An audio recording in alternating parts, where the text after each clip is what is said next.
everyone. This is Dr. Dino once again. I know I was just streaming a couple hours ago, but it was brought to my attention that an interesting stream started on Static for Truth's channel. The topic of this one is paleobotany. Title being Did Herbivore Dinosaurs Attack Rosebushes?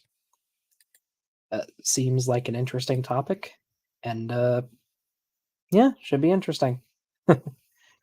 uh, Ember should be joining me before too long. Until then, who all is out there? Hello, hello.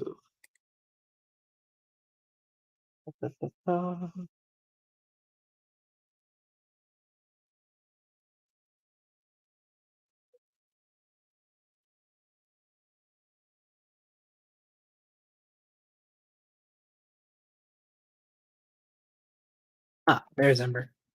Yeah, here's Ember. Hello, hello. Hola. So have you seen any part of this debate yet? I Or this presentation yet? Sorry. I watched the last few minutes before I started talking in Discord again. So probably 20 minutes of Donnie ranting. Okay. Because, yeah, I notice it's a good 2 hours long, but on 2 times speed and all that, probably get through it sooner. Yeah, I don't even know if we need to cover the whole thing because it looks like McQueen's presentation was only the first part. Okay, okay. The topic is definitely interesting. Um, I don't know when is the consensus on when roses evolve? I'm not sure off the top of my head. Uh, According to fossil evidence, 35 million years old. Okay, so there's zero chance then. Yeah. Um, I know there are flowers during the Cretaceous, though. There's lots and lots of flowers, but not roses specifically. Then. Yeah, because dinosaurs like invented flowers or something. Kind of They indirectly. just kind of started appearing and then went wild once they. Uh, huh? Okay. Okay, the New Yorker says ancestors of stuff like roses might have been during the Cretaceous.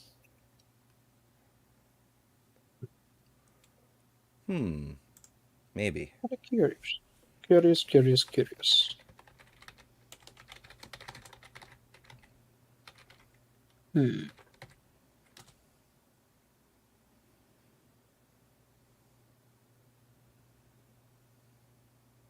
Okay. But yeah, a lot of plants became symbiotically involved with insects pretty quickly, and that just made them explode. Also, please do feel free to simulcast this if you want. I don't mind. Yeah, I was pondering to try to get more eyeballs over here, and I still might. I don't know. My head's swimming. I'm kind of having a crisis of content. I literally cannot make videos fast enough to keep up with how quickly time is moving, and so I'm working out how to go about it. Mm. Because a big I part of it mean, is I keep doing too much streaming, but a lot of the streams can be edited down into Reader's Digest versions, and it's a thing Godless Engineer does. Is he does his Friday live stream, and it's like 2 or 3 hours long, and he covers a few different topics, and then he'll take a couple of those topics and make individual videos out of them, and then repost those individual videos, and it kind of makes sense analytically speaking. mhm. Only about 25% of viewers and subscribers, which are not the same group, see a live stream or will rewatch it after it's done being live. And about 50% only watch regular posted videos. They will not go anywhere near the live streams. And then there's the remaining percent is an overlap that's kind of hit or miss on both kinds. Oh, interesting. I mean, Genuinely, like when I first started watching your videos, I thought that's what you did. Like I thought you watched them on stream and then edited them down. That's just the impression I got. Hmm. But then I couldn't find your streams, so I was like, where'd these come from? Yeah, I've gone through a few different permutations. At first, I started by like watching the videos, and then I'd uh I'd like find a good pause spot, and then I'd think about a good response to articulate, and then I'd do the response to that part, and then I'd move on to the next section. Basically, I was script Mhm. writing on the fly. And then I started actually writing script, but that added like, a normal video production. It takes a day to do the response video, a day to edit, and then you can put it up. And when you add a script, you're adding another day. So at the time I was doing 3 videos a week, and now I needed 9 days per week just to keep up the pace. And I'm like, this isn't going to work. And I found that I was getting 80 to 90% of the points I wanted to make doing it scripted just off the cuff. So I started doing off the cuff reaction videos, over explaining things, and then cutting out the excessive parts to make sure I got pretty much everything I wanted to say. And I've Yeah. been getting better at that because more and more people have been saying anything over 20 minutes is too long. Never mind that every other channel on YouTube is over 20 minutes for every video, but okay. So I've been Yeah. trying to like streamline that down. And so now I feel like I can do that with the live streams. So I've got the logical fallacies video that we did last week.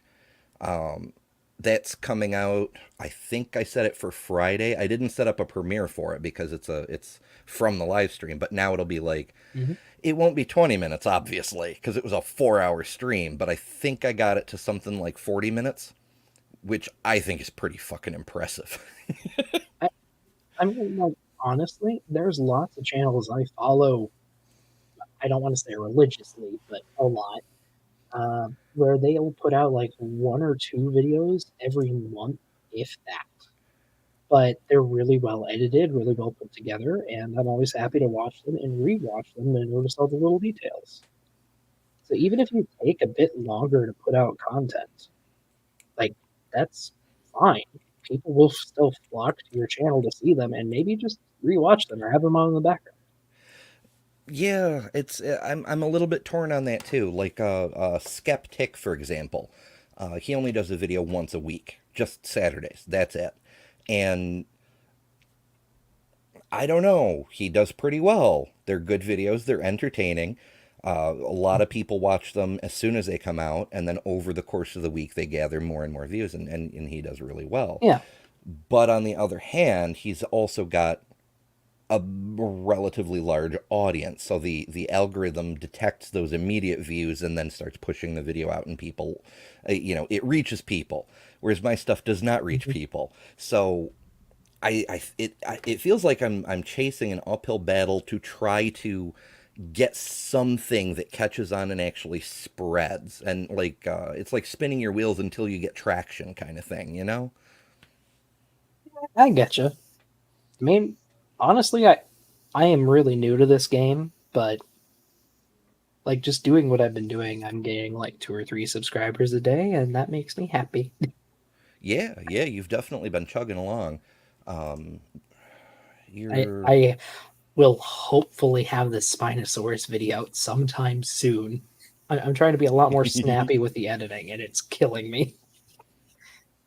Yeah, well, I mean, editing, it's like anything else. You get faster at it with practice, and not just Yeah, because of muscle memory, but also because you hone your instinct for what you want to cut and leave in and what you want to cut and leave out.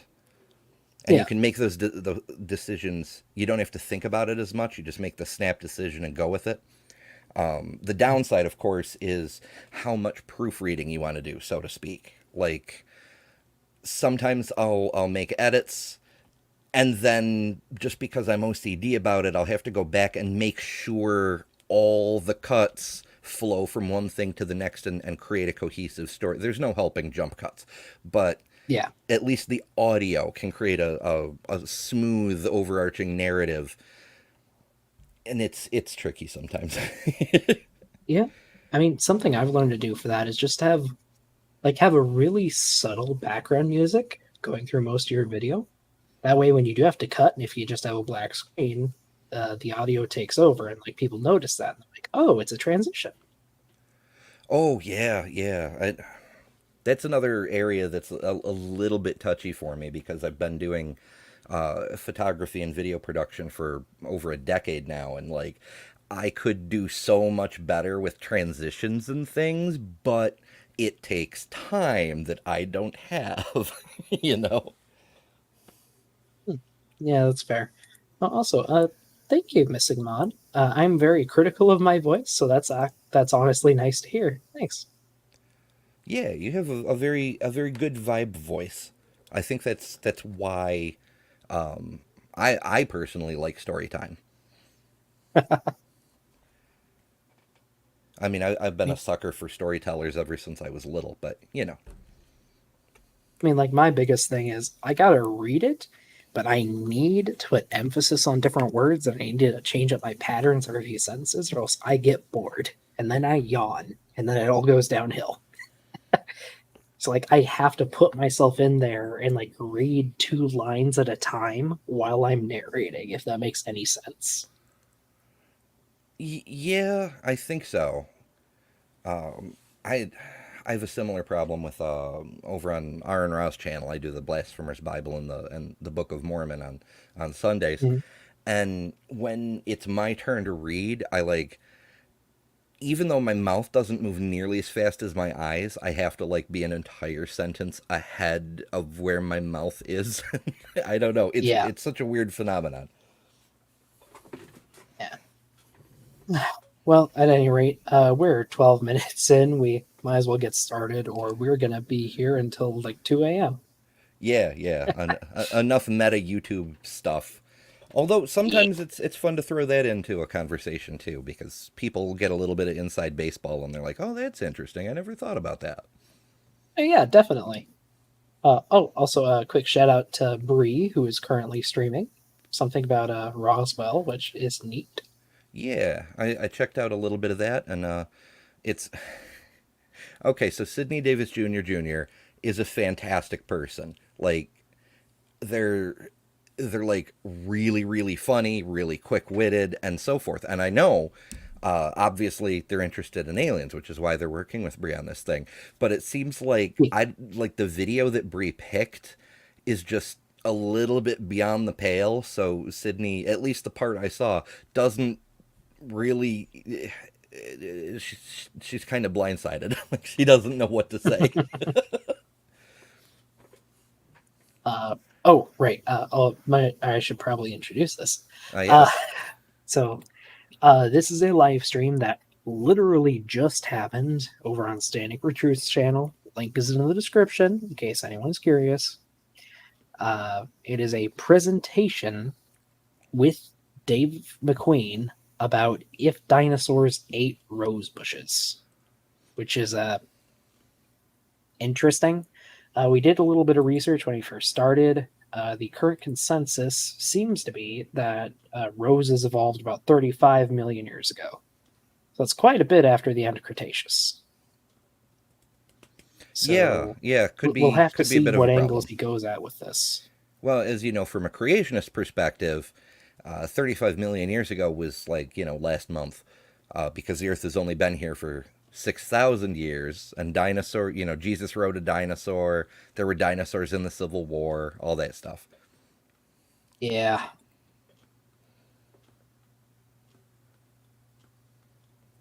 Well, I'm just realizing I can have it off in a little side window while I do this, so I can see the StreamYards and the video, but it's full screen for everyone else. Yeah. Yeah, I learned that trick. Actually, I was doing that trick with the Bible reading stuff. I'd like pop out the Oh. tab and set it off to the side, and then I Mhm. realized I could do it with video too. And I'm like, oh, this is handy. All right. Let us Begin. All right, looks like we are live, and I want to welcome everybody to Standing for Truth. My name is Donnie, and I am your host for tonight's program with Professor David McQueen on paleobotany. Did herbivore dinosaurs attack rose bushes? David has been doing some fantastic research on this topic, and I am excited to see what he is going to present tonight. David, my brother, always a pleasure, always a privilege. How you doing tonight? Doing well. We often start off with some of George. Yeah, Mark, you're so worried about your audio, and we're just here listening to McQueen.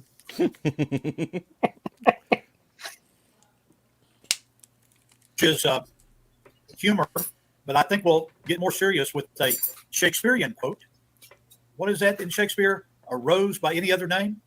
And so we're going to see if the evolutionary community, with their actually comical idea that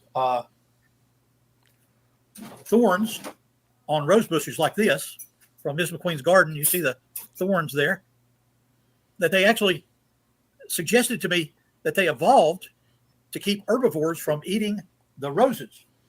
So I went out. That's a comical idea, is roses from Ms. McQueen's garden. Yeah, why a comical idea?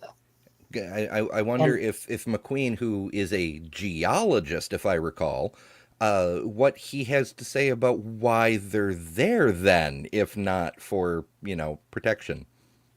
Yeah, and also just, I mean, why would you have thorns for, say, a reason other than to avoid getting eaten?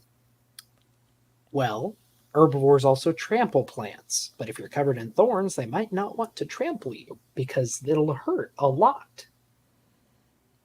It can be for lots of different ways of protecting yourself.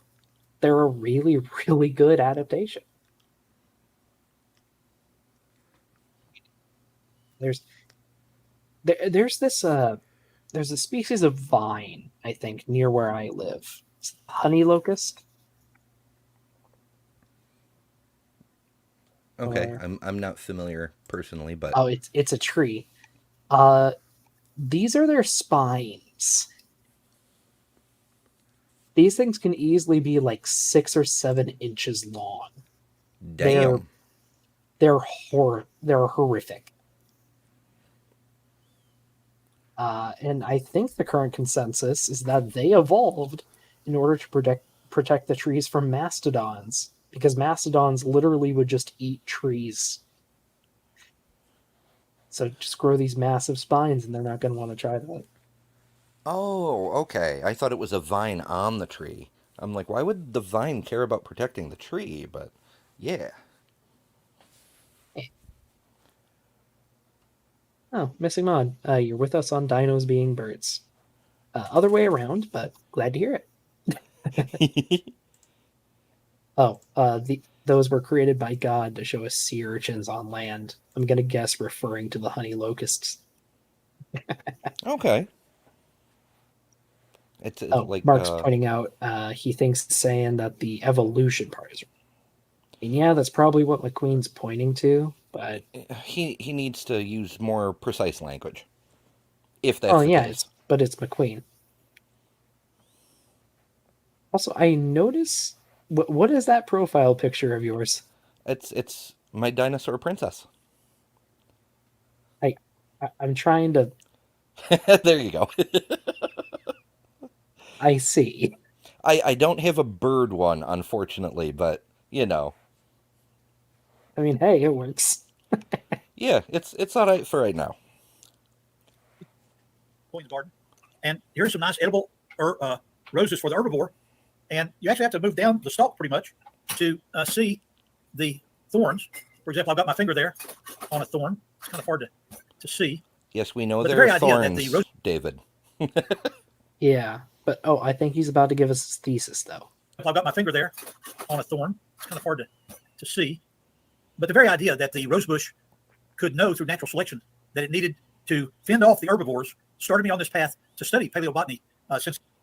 For fuck's sake. Okay, no. No. I mean, okay, now I'm curious. What is the structure of a rose thorn? Because there are 2 ways I can think that they would come about. Okay. So yeah, there were two options in my mind. They could either be like a different way that the stems can grow, or they can just be something on the outside of the. I don't know if bark's the right word, but let's just call it the epidermis. Uh, Yeah. oh, right, duh! I said this was an open mic. I should probably make it an open mic. I am sorry about that, chat. I'll go ahead and post that here.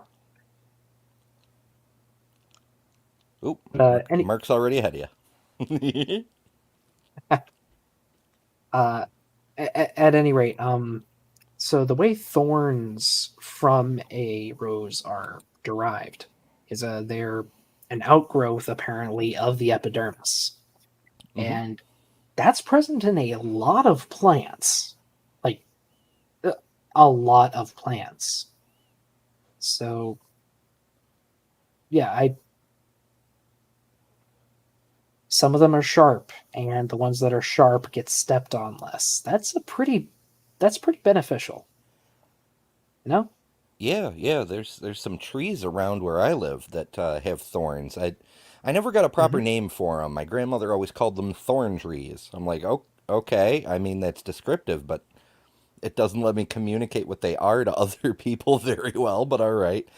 And on those particular trees, the thorns were all like they're just spiny protuberances here and there. Um, Hmm. but they were all 4 to 6 inches apart, and these are big trees, like medium growth, forest kind of thing, branches, I don't know, a foot around kind of deal, near to the ground. So big Yeah. old trees. What the hell are those thorns for? Right? It's not for typical herbivores, but here's the thing: around these parts, there are a lot of critters who will strip the bark off of things. Deer like Oh, to itch their horns against tree bark, and yeah, so it depends on the needs of the critter, and they don't even have to be super effective. All they have to do is make the plant slightly more of a pain in the ass than all the other plants, and mhm. the herbivores will go for the easier plants, Yeah, I get you. Also, hi, Andrew. Hola.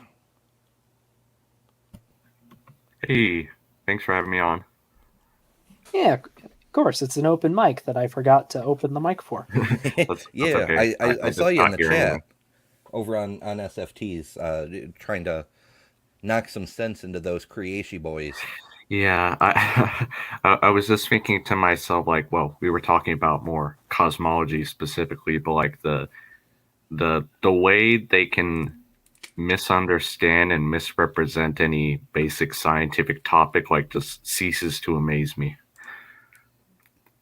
I mean, it never ceases to amaze you. Yeah, yeah, That too. both, I guess, at the same Yeah. time. Ooh, Al Trucker brought out an interesting visual. Ugh, ugh. That Yes, would I not be still good. Flash.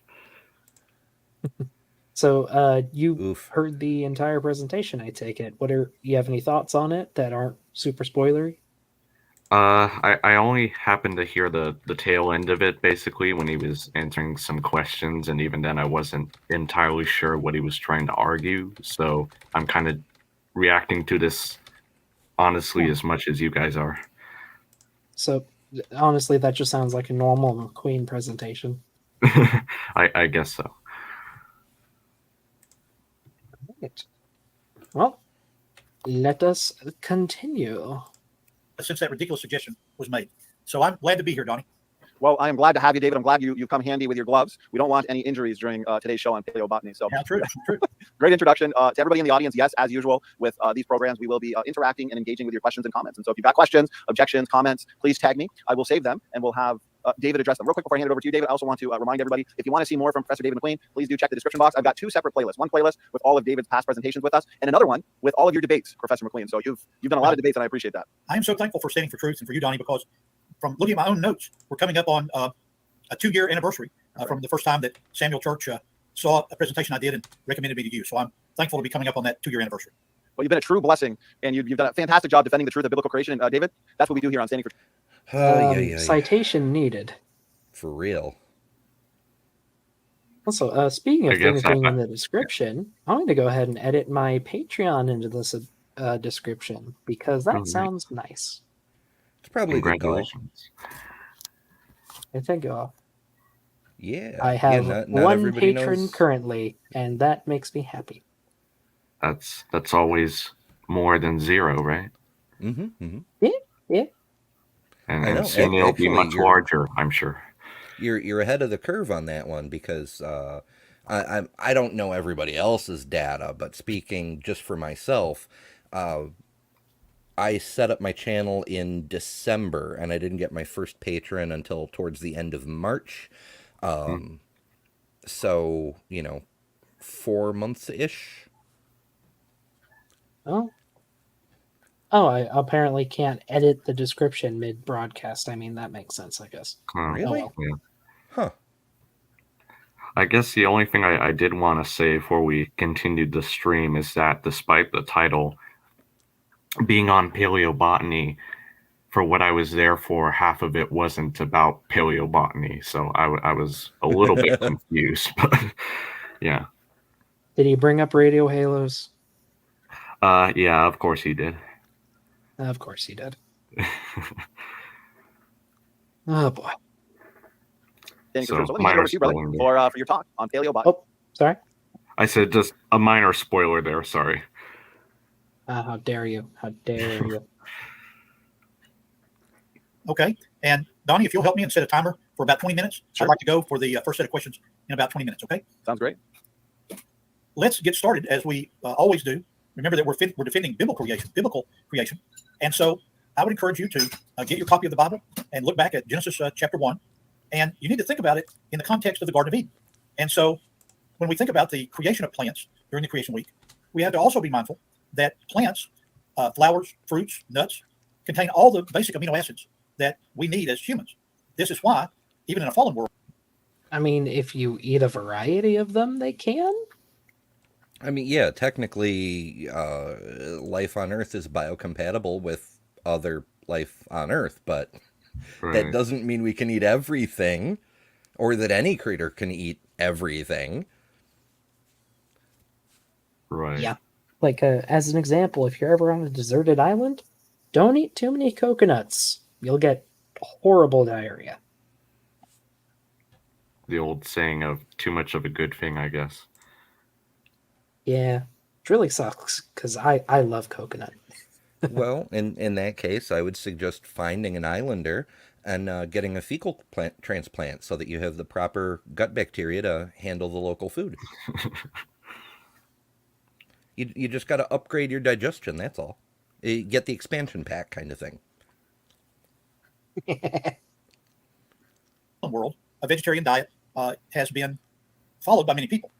You have heard me on other occasions talk about my work with Robert Gentry on the radioactive halos.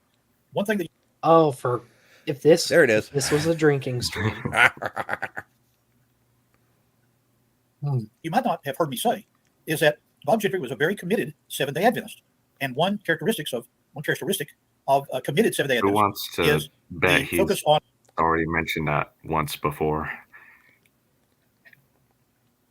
In the stream, or Or just in any time he's been on a stream, who wants to bet he's at least mentioned that once? He seems he sure does Probably seem a to few talk times. about Gentry a lot. Well, it's like his claim to credible science at this point, you know? Yeah, It's like, guess. yeah, I did a thing with a name you might know. Yeah. which doesn't mean a lot. Professors have Right. lots of students. Yeah, that's a good point. on a vegetarian diet. Now, Bob Gentry, when he would invite me and Shirley to his house to eat and so forth, they would create like a lasagna, for example, that tasted like it had meat in it, but it really didn't. It was some kind of soy or nut. And Bob Gentry pointed out to me that this was the basic. I know what Beamsy would say at this point. Yeah, I know. Plan of God. Initially, Adam and Eve were vegetarians, and it wasn't until later that we read about people eating meat Leviticus 17:11 comes to mind. For the life of the flesh is in the blood, but it's the blood by reason of the life that makes atonement. And so we do deal with blood sacrifices and the eating of meat, but that was not the original plan. Okay, Really? can you stop preaching Really? and get to the topic, please? Yeah, we're so far off into Bible land at this point, but what the fuck does he mean that wasn't the original plan? That's the early books of the Bible. That's Exodus and Leviticus that talk about the frickin' burnt offerings and shit. What do you mean it wasn't the original plan? It's the first freaking books. The Moses written books. What the hell? Also, while we're paused, God's plan was highly vegan. I guess God really hated plants. He says several times, "No yeast in my offerings." Well, I mean, Right. didn't Jesus curse? Was it a fig tree? Yep. He got big man. Now he had miracle power, so he could have just made the fig tree produce figs, but no, he got pissed that it didn't have figs out of season. Dude had a temper, I tell you. Yeah. And for clarification, for anybody who doesn't know, Robert Gentry wasn't just a physicist; he was also a creationist. So You don't yeah, say. his work was all a little bit off. Yeah. Yeah, and for the upteenth time, I've had to say this. We don't really care about your religion and science as long as it doesn't interfere with your science. Yeah. Well said. I'm sure he did some good physics work somewhere, but definitely not with respect to creationism. Oh yeah, And his The big two claim to just don't fame go is well together. the radio halos thing. Both of his books have to deal with it. He only did the two books, and it just let's sigh.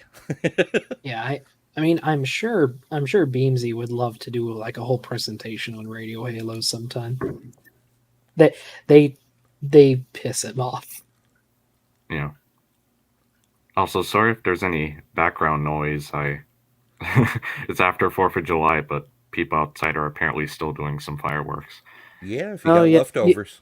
yeah, you literally said that, and one fired off outside my window. Okay, How dare. that makes me feel a little better. So, is Greenland a continent now? Huh? I Guess mean, it depends what you mean by not continent.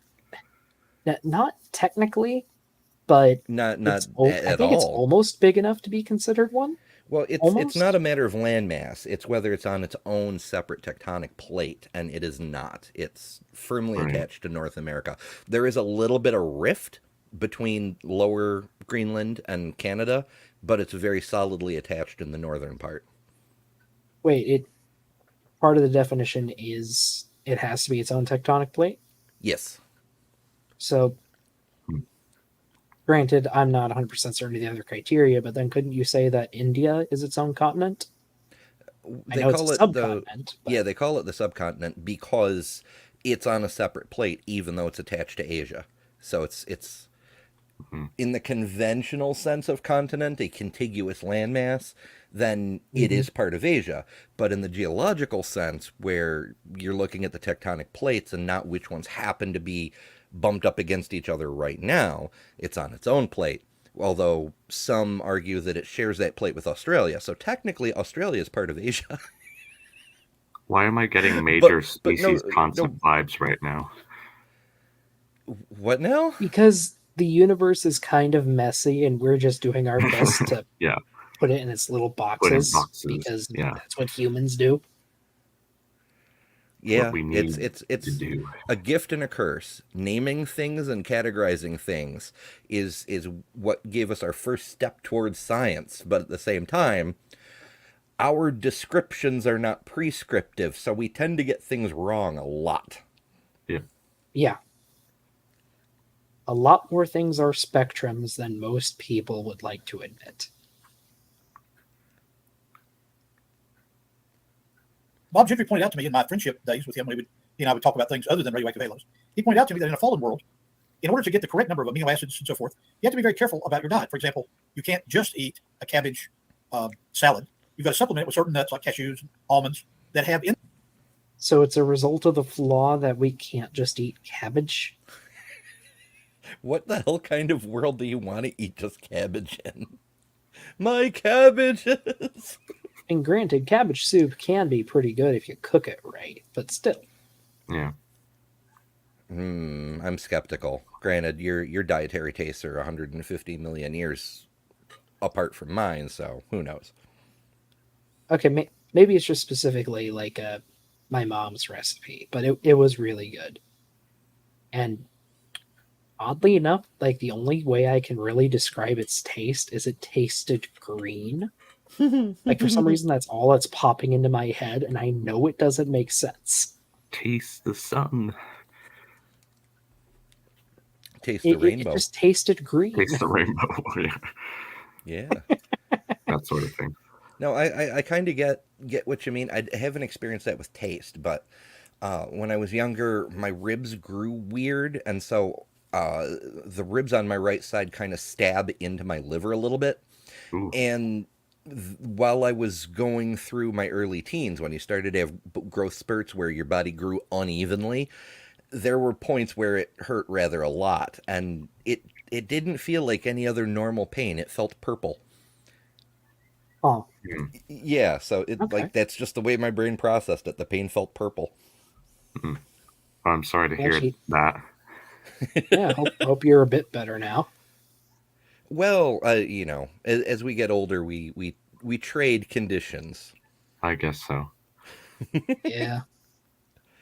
Some things work better, some things not so much. It's Yeah. just life. Have in them the additional amino acids that our body needs. And so he was a very careful vegetarian. And one of the things that he loved to point out to me when we would visit his house in those days is he had a German Shepherd that he also fed a vegetarian diet to. And this German Shepherd had a shiny coat and real nice looking dog. And so it's clear from what the Bible. No, Okay. bad human. Okay, so I will say dogs are not obligate carnivores. They are omnivores, so they can get most of their nutrition from plants. That said, they do still need a little bit of meat in some capacity to live a full and healthy life.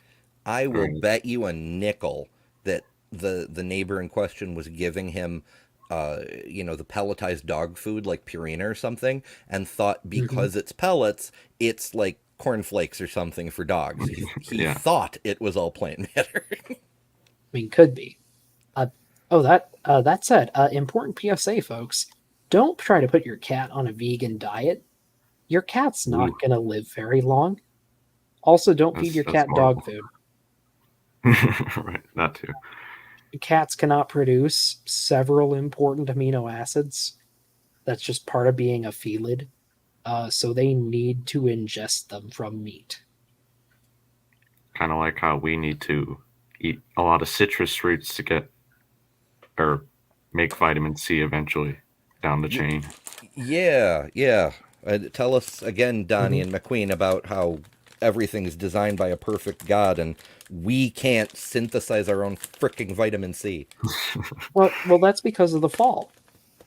Yeah, right, of course. Oh, Yeah. right, because we ate a fruit once, now we have to eat fruit for all time. That checks out. I mean, it's symbolic at least. Our punishment was being dependent on fruits. What the Bible teaches, that God created those plants during creation week. And if you read the passage very carefully, and I may, after our 1 hour break, come back and bring a copy of scripture to read it to you, but I think it's something that you will have read in the past, that God created the ocean, and then the rocks rose up out of the ocean. And why And is the first thing that there he a created was 3 or plants. 4 times And speed? he goes into quite a detailed description there in Genesis chapter 1 about how the plants fall into categories. There are Okay, herbs, is it just there me, are or is he fruit- not even mentioned fossil plants yet? He's just based it on Like, the Bible. He's is he gonna about keep to doing get to that? plants. He may get there at some point. I I don't hope know. so. But it is fascinating that even on 2 times speed, he has pauses longer than the periods he's speaking. Yeah. Like we should be like having an auctioneer moment, like I bid one, who got a 3, who got a 3, all that kind of stuff. No, he's still not at 2 times. He's still not even up to normal human talking speed. I mean, we can't be too difficult on him here. He is growing older. Well, we all are, Oh, and at the same rate. Okay.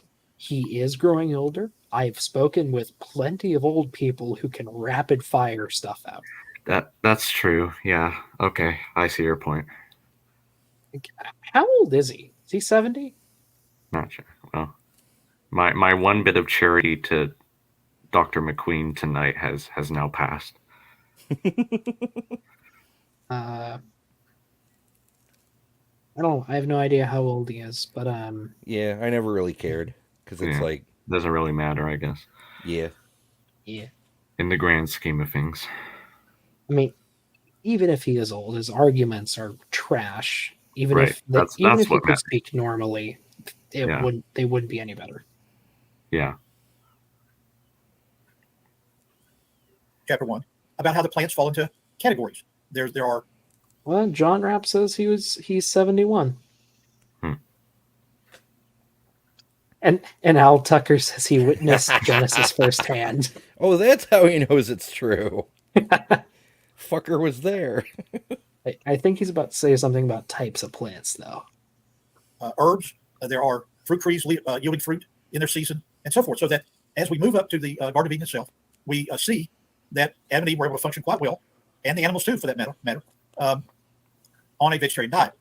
One of my favorite We see that, stories do we? about this very So that's it. Okay. I guess all plants can be lumped into those three categories. Was it herbs? Herbs, Trees with fruit? right? What was the third category? I didn't catch a third. Hufflepuff. Hmm. It might have been cabbage. this very Maybe. thing comes from my interest in World War II history, and when the German army fell short of meat, and they regulated their diet by how much fat they would get, German sausage kind of stuff. During that time, they fed the animals in the Berlin Zoo a vegetarian diet, and so those lions and tigers and so forth in the zoo during World War II did quite well on eating that. Perhaps I I don't It was believe for that. limited. Sorry, you guys go ahead. I don't believe him. Yeah, Prex Yeah. asks X to doubt here. Citation needed. First off, they were in a war. They didn't have a choice. Second, I'm pretty sure that the lions and tigers did suffer from that. Or like they might have just had a really, really much smaller meat portion. Because again, they need meat. Yeah, at least some meat. Yeah. It seems like nonsense to me anyway, because the big cats, they can eat meat that humans cannot. So a human Right. meat shortage doesn't necessarily mean anything for the big cats. True. Right, yeah, that's a good point. We don't put like pig feet into sausages unless we're desperate. And we don't eat antelopes. Oh, when are we getting to the roses? I have no idea. Good question. At vegetarian diet. In previous debates with evolutionists, they've turned to me and said, "Oh, McQueen, how do you explain like a vampire bat, or how do you explain the saber-toothed tiger teeth and so forth?" The creation scientist, Dr. Gary Parker, who's now retired in Florida, he had a saber-toothed tiger tooth that he would use in his lectures. And he pointed out that the creature probably used that tooth not to eat other animals in the garden, but rather to bite into mangoes and fruit and so forth, and use that tooth to be able to. No. What? No. That's hilarious. We know what teeth herbivores have, and the reason they have those teeth it is to be good herbivores. Like, oh man, Like just the basic no. dentition of it all is it's insane. Yeah, like what do you think a saber-toothed cat's saber teeth are good for? They're good for stabbing. That's all they're good for. Like Hey, do you literally suppose just stab. Not even early- stab and slash. Stab. Right. Do you suppose early humans wiped out the saber-toothed tigers because they were predatorying, but they were attacking humans, or to get those pointy-ass teeth and mount them to spears and shit? I doubt it was the latter option by itself. Yeah. I'm going to suggest like probably a combination of things: climate change and human hunting. Well, I mean, most of them died in the flood, and then the other two just died somewhere else. I don't know. They had one litter that gave rise to all their cats. Ah, yeah, I see, I see. Forget about all the transitional felids and canid relatives out there. We're not going to How deal with about the them. marsupials that convergently evolved to be like felids? Probably Satan. Yeah. All marsupials are Satans. Satan. Not satanic creations, just Satans. McQueen, you're so good for a laugh. He is good for something. Get that kind of fruit to eat. Furthermore, he said in his study of the anatomy of like a saber-tooth tiger, for example, if you were to pull hard on one of those teeth, it would come right out. But it was never intended by God to eat meat, but rather to forage and get fruits and So vegetables. how would it go through a mango?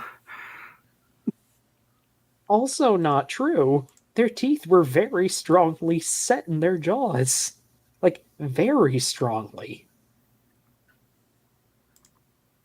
As Robert Madewell points out, those big teeth were designed for spearing melons, not meat.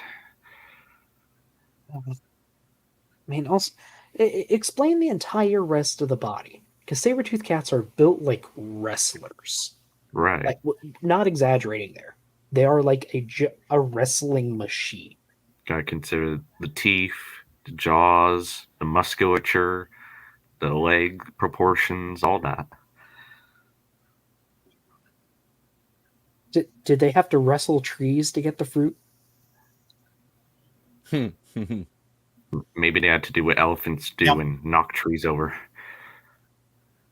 Oh, yeah, maybe. The argument that we want to address tonight is an argument from paleobotany. This is an area of study that people like John Mackay in Australia have spent a lot of time studying. The members of Standing for Truth that are very interested in nutrition certainly have seen the value of plants. But here at Standing for Truth, we love to see weak arguments presented by the evolutionary community. And so, just to reiterate... They present their own weak arguments in order to entice evolutionists. Right. Yeah, you like to see weak arguments because there's something you can flail against and get some leeway. Right. Also, I want to say, is it just me, or the more time he spends on Standing for Truth, the more Standing for Truth-ish his mannerisms become? Am I the only one noticing that a little bit? I haven't seen was enough he, like, always of this Johnny way? to say for sure. Yeah. No, just a hunch. A comment that was made in one of my previous debates. Let me put my rose garden glove on here and pick up this rose here. Get myself organized so you can see the argument. So it's got a vine growing around it, but you can see that at the top of the thing, there are some of the roses from Ms. McQueen's garden. Remember, I'm broadcasting from Louisiana, where the ambient temperature outside right now is 100 degrees. So, if you like flowers and so forth, this is the place to move to. And you'll notice that there's a vine associated with it. But the very idea that when the rosebush recognized that herbivores were eating the roses from the top, natural selection evolved thorns to keep those herbivore dinosaurs from attacking the rose. Okay, what do you think that might suggest, McQueen? Maybe that they're not meant to protect the flowers, but the stem. Maybe. I mean, it's basically like protecting what would be equivalent to the veins of an animal. So that's the more veins, important. the skeleton, yeah. Well, you can't really put thorns on a flower, right? Because you need it to be nice and friendly to the bees and shit. Right. Yeah. Yeah. Plus, thorns near the flowers might kill birds. Do kill birds in some plants. Right. So yeah, put them near the base so animals might lean in and eat the flowers, might spread some pollen or something that way. But they don't step on the plant itself because it hurts them a ton and it hurts you a ton because flowers are easy to replace. a stem takes like a whole summer to grow back. Right.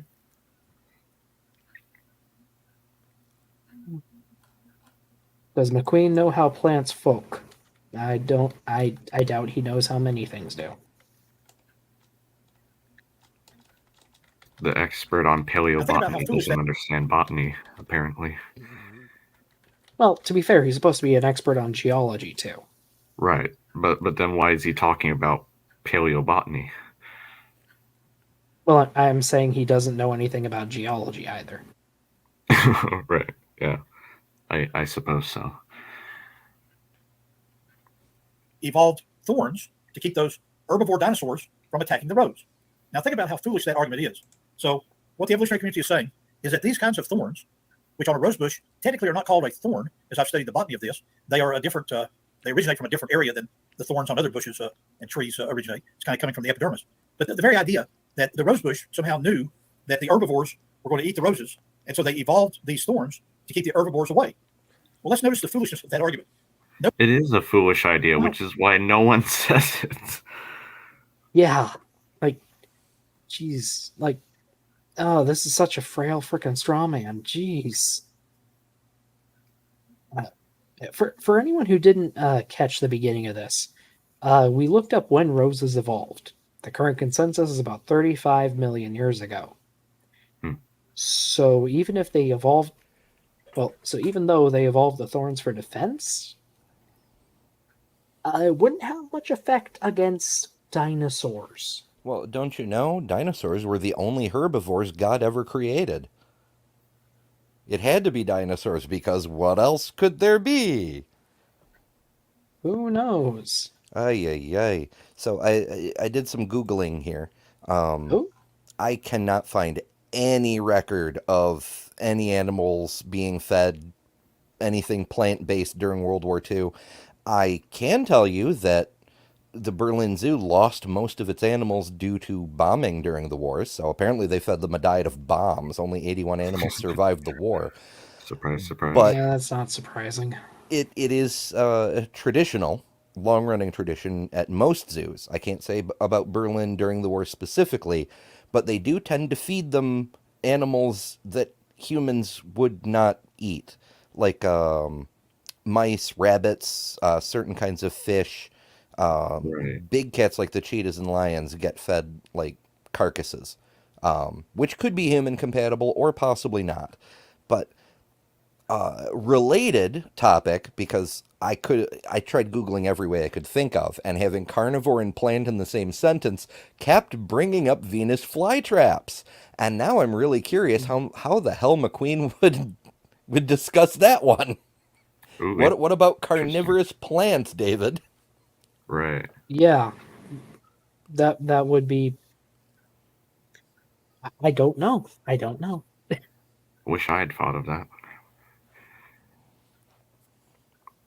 I mean, he'd probably just say, "Oh, they would have eaten sunlight like other plants until the fall, and then they needed to resort to meat for some reason." Right. Well, because technically they don't eat the insects for food. They eat them because they digest them enzymatically, usually because they live in nitrogen poor environments. So that's how they get their Yeah. nitrogen and phosphorus usually. Yeah, they're vitamin supplements rather than pure calories. Right. Yeah. Yeah. But still, they are technically carnivorous plants in that sense. So I don't know. Yeah. Mm-hmm. Also, Yeah. like, I do find it kind of funny. He's singling out roses. When Right. is there a family of plants that doesn't have a member with thorns? Like, they're insanely common in the plant world. Like, I can't go for a walk in the woods without having to step through or over a bunch of brambles, you know? Right. Oh, Not yeah, to mention yeah, some lots of trees that vines. have thorns, like certain acacias. Yeah. Like, they're just a really common and a really easy means of defense. Right. Because they're effective. Yeah, they're really effective. So Yeah, and kind of no relatively easy to surprise they'd grow. be selected for. Mm-hmm. And like all it takes is like have ridges in your bark that might scrape something as it passes by or cause it a little pain or like pull out hair. And then the ones with more crinkled, sharper bark get selected for. It's super easy. Barely an inconvenience. I think because we're animals and we tend to be animal centric, we may underestimate the capabilities of plants sometimes. Well, a lot of times. Have you guys ever, or have y'all ever dealt with cockleburrs? I don't think so. Are those? We may call them something different in my neck of the woods, but if they're what I think. Here they are. Oh, okay, yeah. We have similar These are little things. plants. They have Something like thorns that. on the seeds, so they catch on to animal fur for dispersal. Right. Yeah, the ones we have around my area, the burrs actually separate. Each individual hook is its own seed, so you can't just pull off the Yep. whole thing. It breaks apart, and it's everywhere, and it's Yeah, a lot of them are like that. mean. That sucks. Like they're really, really good at what they do. And Yeah. they're Yeah. just modified thorns. They're just Velcro.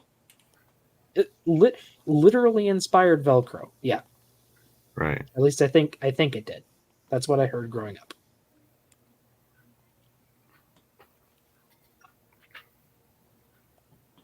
Noticing what I picked just a few minutes ago, the roses are at the very top.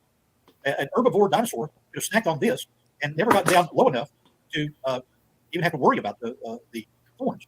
But the very idea that this god of natural. Yes, because roses are a plant that stays alive for years or even decades.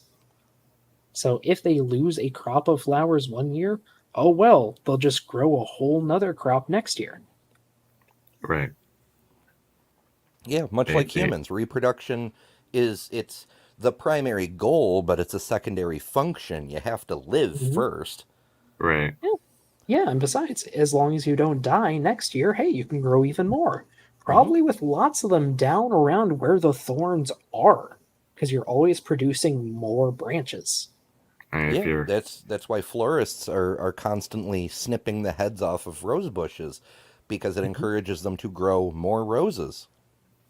Yeah, I mean, instead of having you can all the live roses 1 year hidden and down produce in the a bush. large number of offspring, or you can live many years and produce offspring each year. So, yeah, R versus K selection. right. Though I always forget which is which. Yeah. Yeah. K is many offspring, right? I think so. I'll have to check on that. Let me look it up. Oh, okay. K are the longer lived ones with fewer offspring. Oh, okay. Yeah, I think so. Yeah, that makes sense. Yeah. Also, Robert Madewell is saying that this is not a rose bush. Entirely I possible. don't know enough.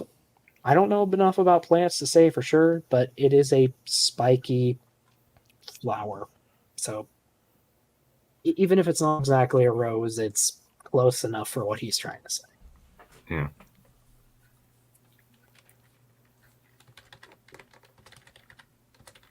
Of natural selection would allow a rose bush to understand that it had. It doesn't need to understand anything. Also, Al Trucker, I might say roses are prickly. McQueen is a prick.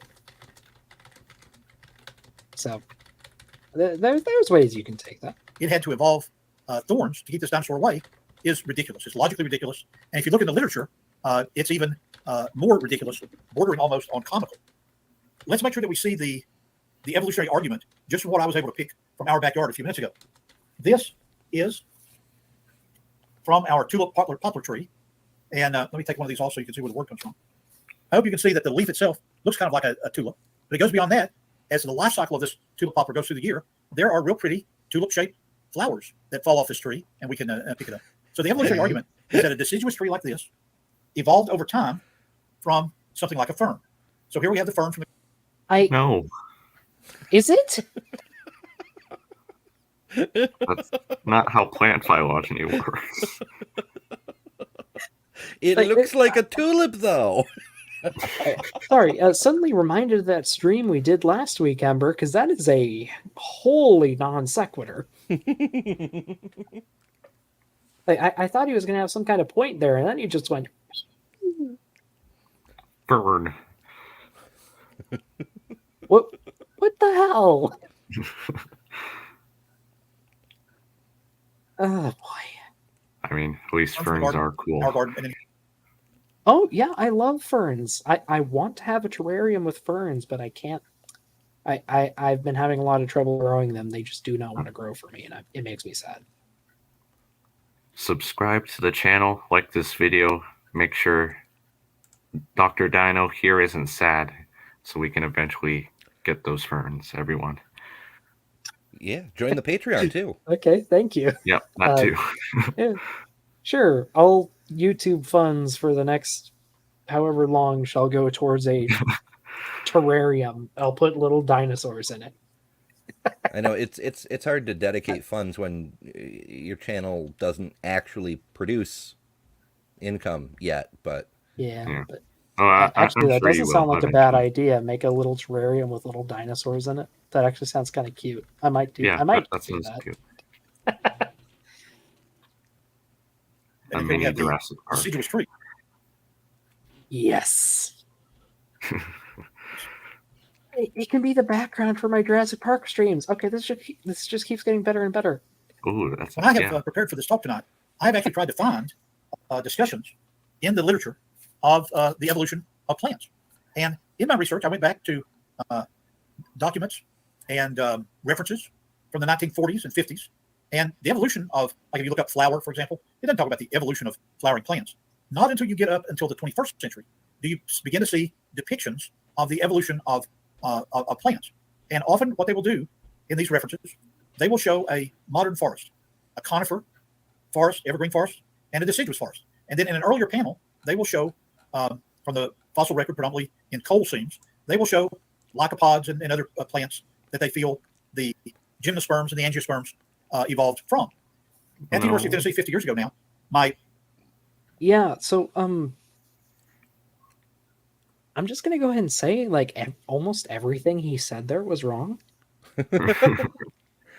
well, I mean, Okay. he's got his whiteboard, and the entirety of his arguments is we love to see weak arguments.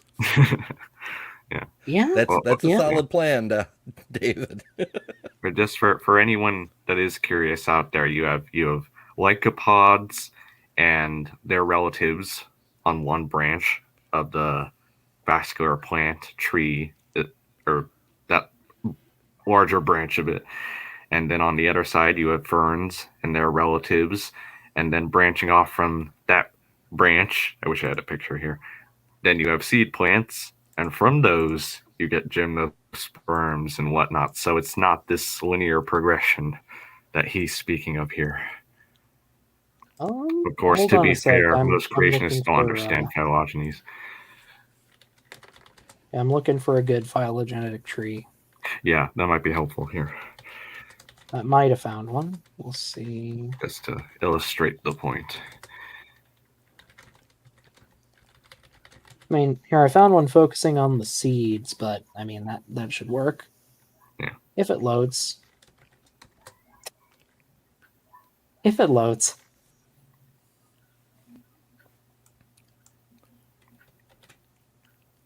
Okay, it's not wanting to load. Thanks, Google. Damn it, Google. Here, you know what? I'll share the mini image here. There we go. So it looks like ferns, conifers, and something like that over here. Flowers and more flowers and grasses, right? Let's see. No, damn it. Apparently I need a wrench to post links. Here, I can send you one. Just say something in the chat.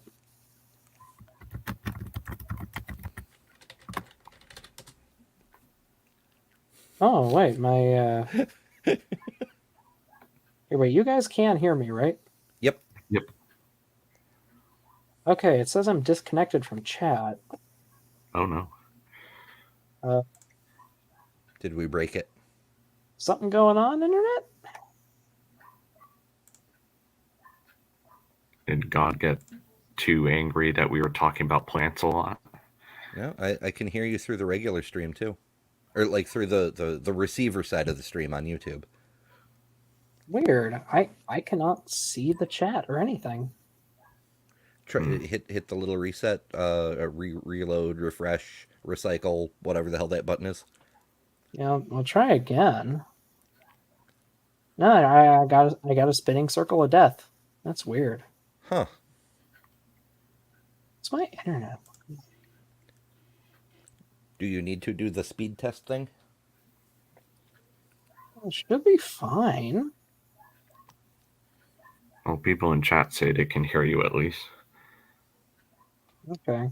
Yeah, I don't know. It's saying it's fine. It's just not wanting to behave, I guess. But if you just if you put the link in the private chat, I can post it until we get it working. Doop doop doo. Once you get that working, I might have a different phylogeny to show if you want. Maybe a little bit more simplistic, but I can try. All about if my internet decides to behave. Fair enough. I'll just put a space before the I can, .com. Sure. I can read it through StreamYard. I can read the chat through StreamYard. Just YouTube is not. It's not. Also, I'm sorry. We in the pine tree are. Okay, I misread that. Never mind. Yeah, we are eukaryotes. I read that as we are Euparkeria, which shows I've been reading too much about basal archosaurs lately. That's not necessarily a bad thing. Yeah, Euparkeria is cute. Oh, yeah. Okay, and yeah, it appears to be working again. It's just not showing chat for whatever reason. So, it doesn't wanna. Yeah. Can you guys in the chat still see us and everything on the screen? Yeah, according to the StreamYard chat, yeah, they can hear us. So Yeah, I don't know. because I've got the YouTube stream up in another window. I just have it muted so I don't hear us, in like time distorted stereo.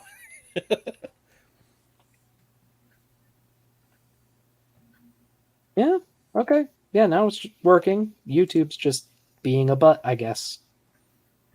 Also, for anyone curious, this is Euparkeria. It is adorable, and I love it. Certain basal archosaurs are pretty cute. It's got the tiny bones. It is super tiny. It goes chomp chomp and it runs. It'll nibble on your toes. Yes. Do you happen to see my screen too? Or? Oh, yeah, I see. It is showing. There it is. Okay. I was like, no, it's not.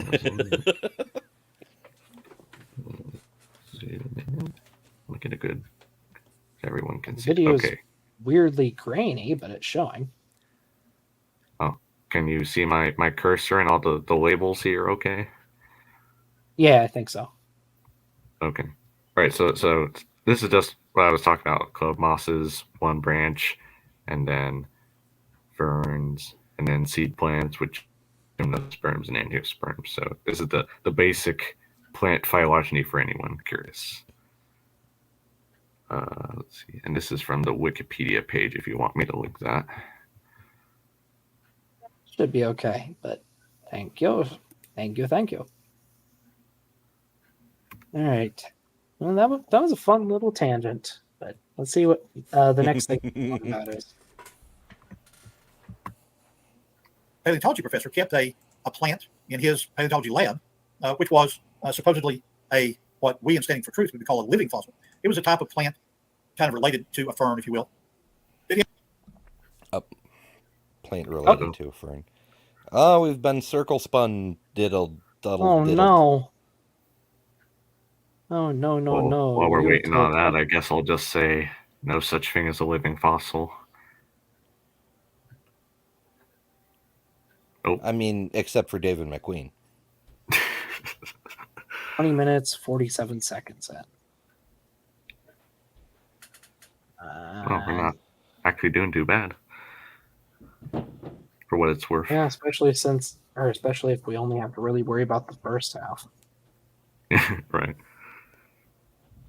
Okay, computer, can you stop hating YouTube for a minute? What the heck?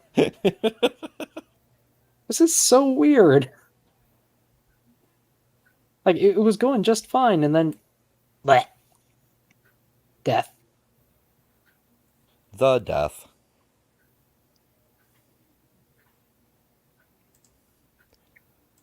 I would disconnect from the internet to reset it, but I can't really do that when I'm hosting the stream. You can actually, as long as you don't close the room, you can leave the room, restart your system, and then use your own open mic link to come back in. Just be sure to change the room settings to auto add so that you don't have to wait for the host permission to come back in. Oh, right. How do I do that? Let me see. Setting. Also, I like your avatar, Ember. I didn't say that Thank ya. before. I Very like it too. artistic. Now apparently I need to get a bird version, but you know. Guess. And at least somewhat a little bit of fuzz. I'm not seeing it as a setting. Shoot, I know there's a way to do it. Automatically add shared screens. No. Because I've seen other people do it. I've never done it myself because occasionally it's like Otangelo or something who wants in, and I'm like, no. Yeah. But Aaron uses it, and I think Gur uses it too, but I don't know where the bloody button is to turn that on. The button.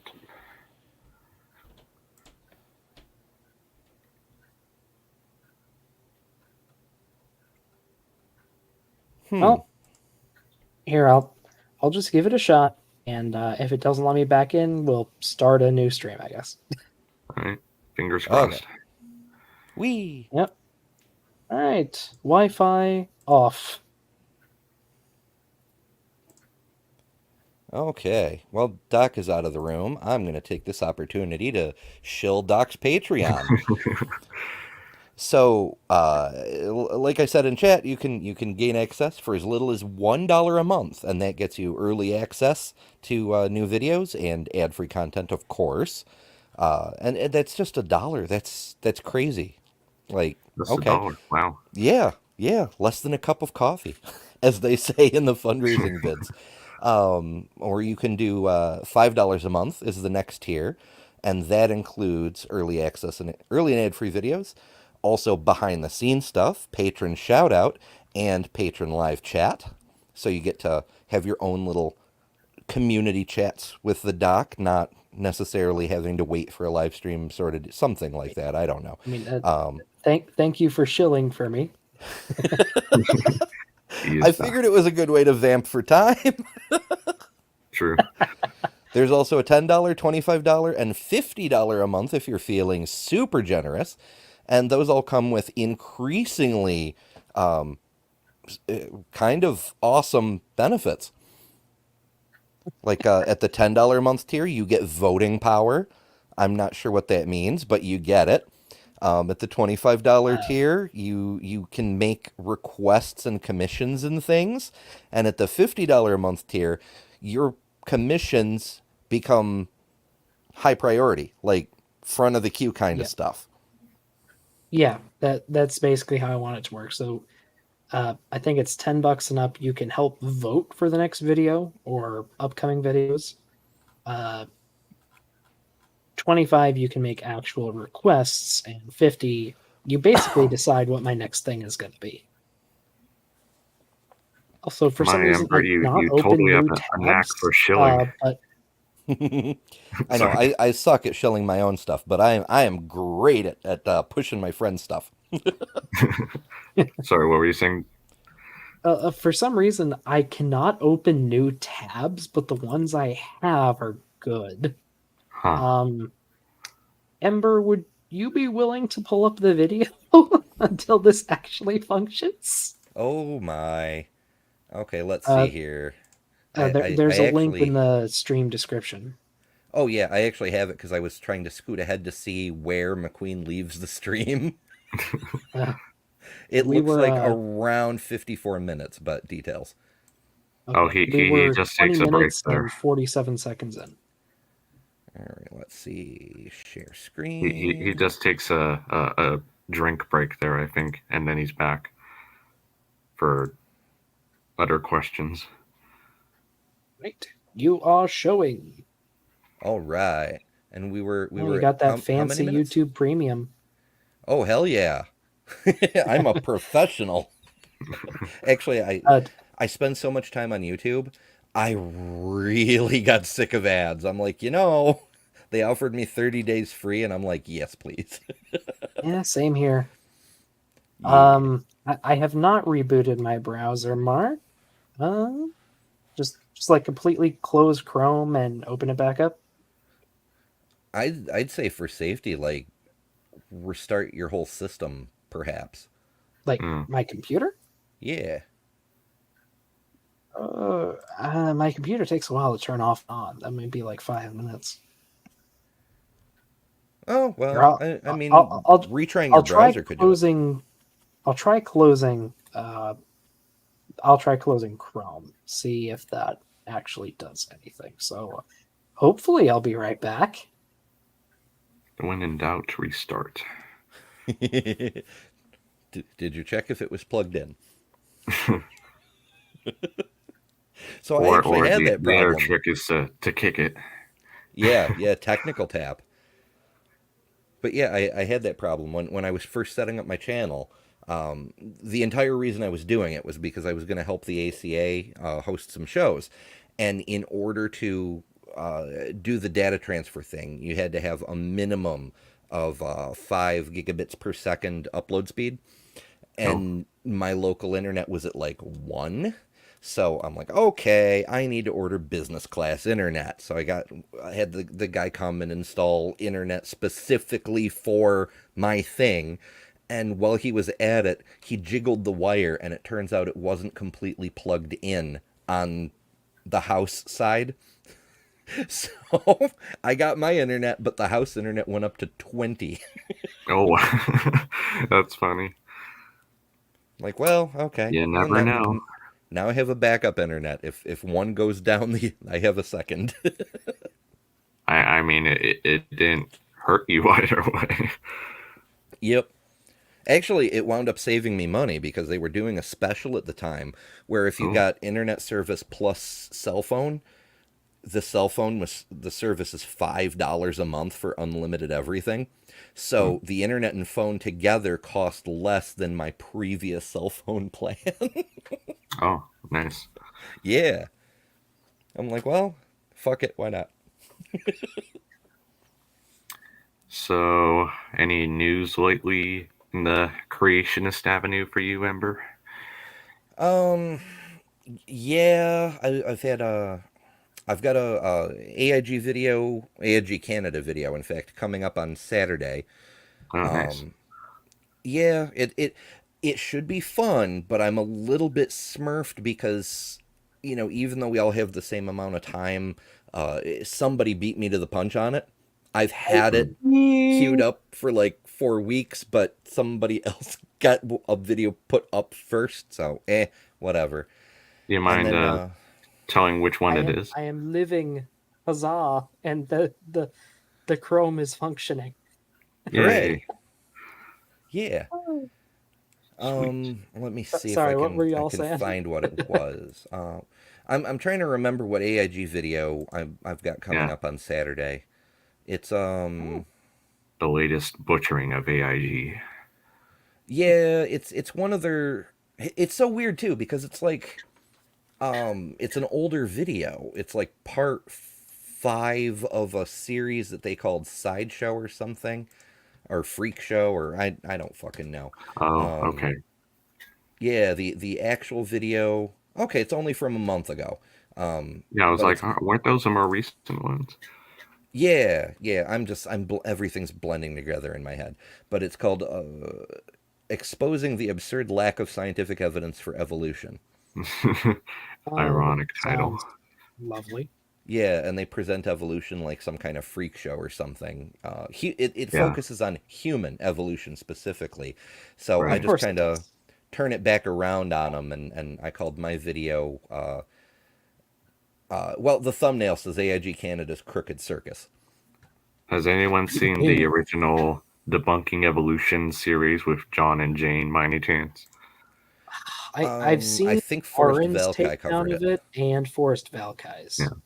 I think Yeah. that I don't series want to in subject myself to the actual one. yeah, I think that series in part was my gateway into the world of creationism and how much I despise it. uh, that was so long ago. Anyways, What? I don't remember really what mine was. It might have been Dapper. oh Or no, it was a couple debates on modern day debate, then Dapper, and then yeah, RN, and yeah, yeah, that you know, I helps mean, too. Yeah, That can the definitely help. debates grab your attention sometimes. I think that Yeah, was one of the yeah. first channels I became aware of too. Well, at any rate, the video is hypothetically functioning now.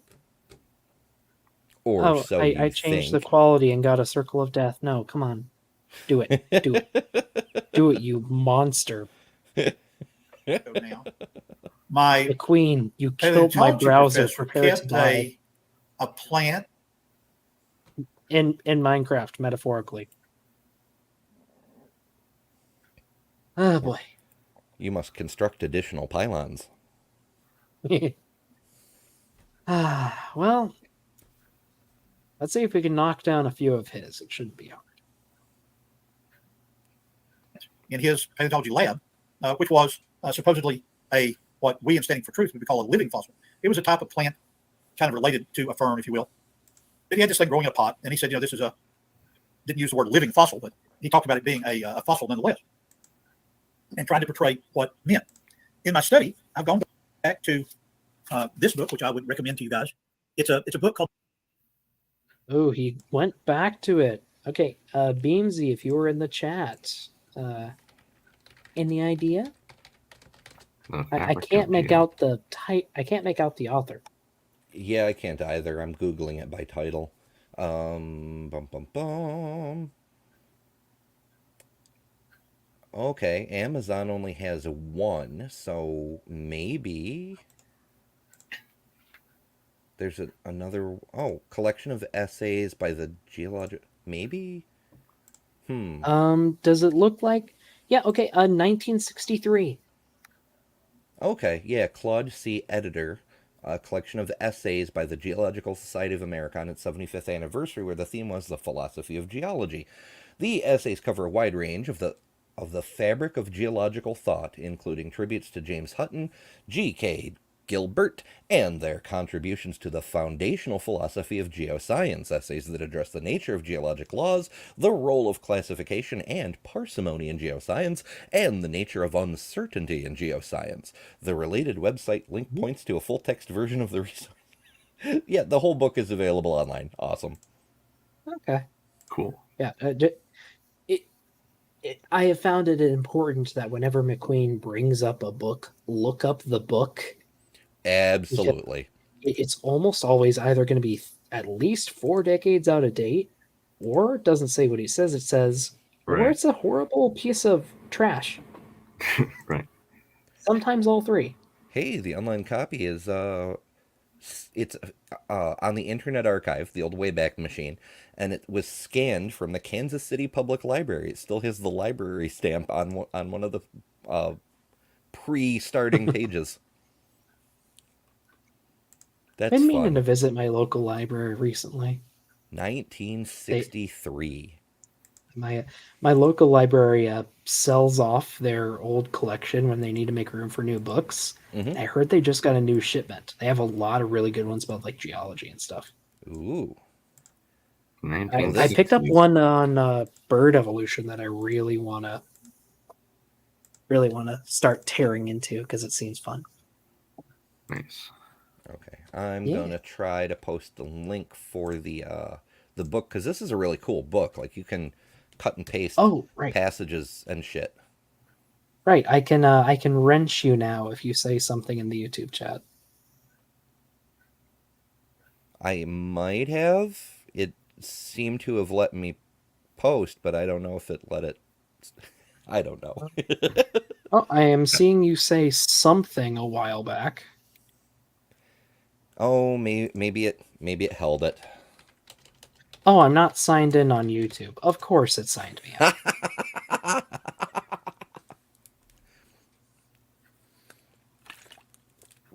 Technology. Yeah. Okay, logged back in. Ember said something. There, you has wrench. Yay.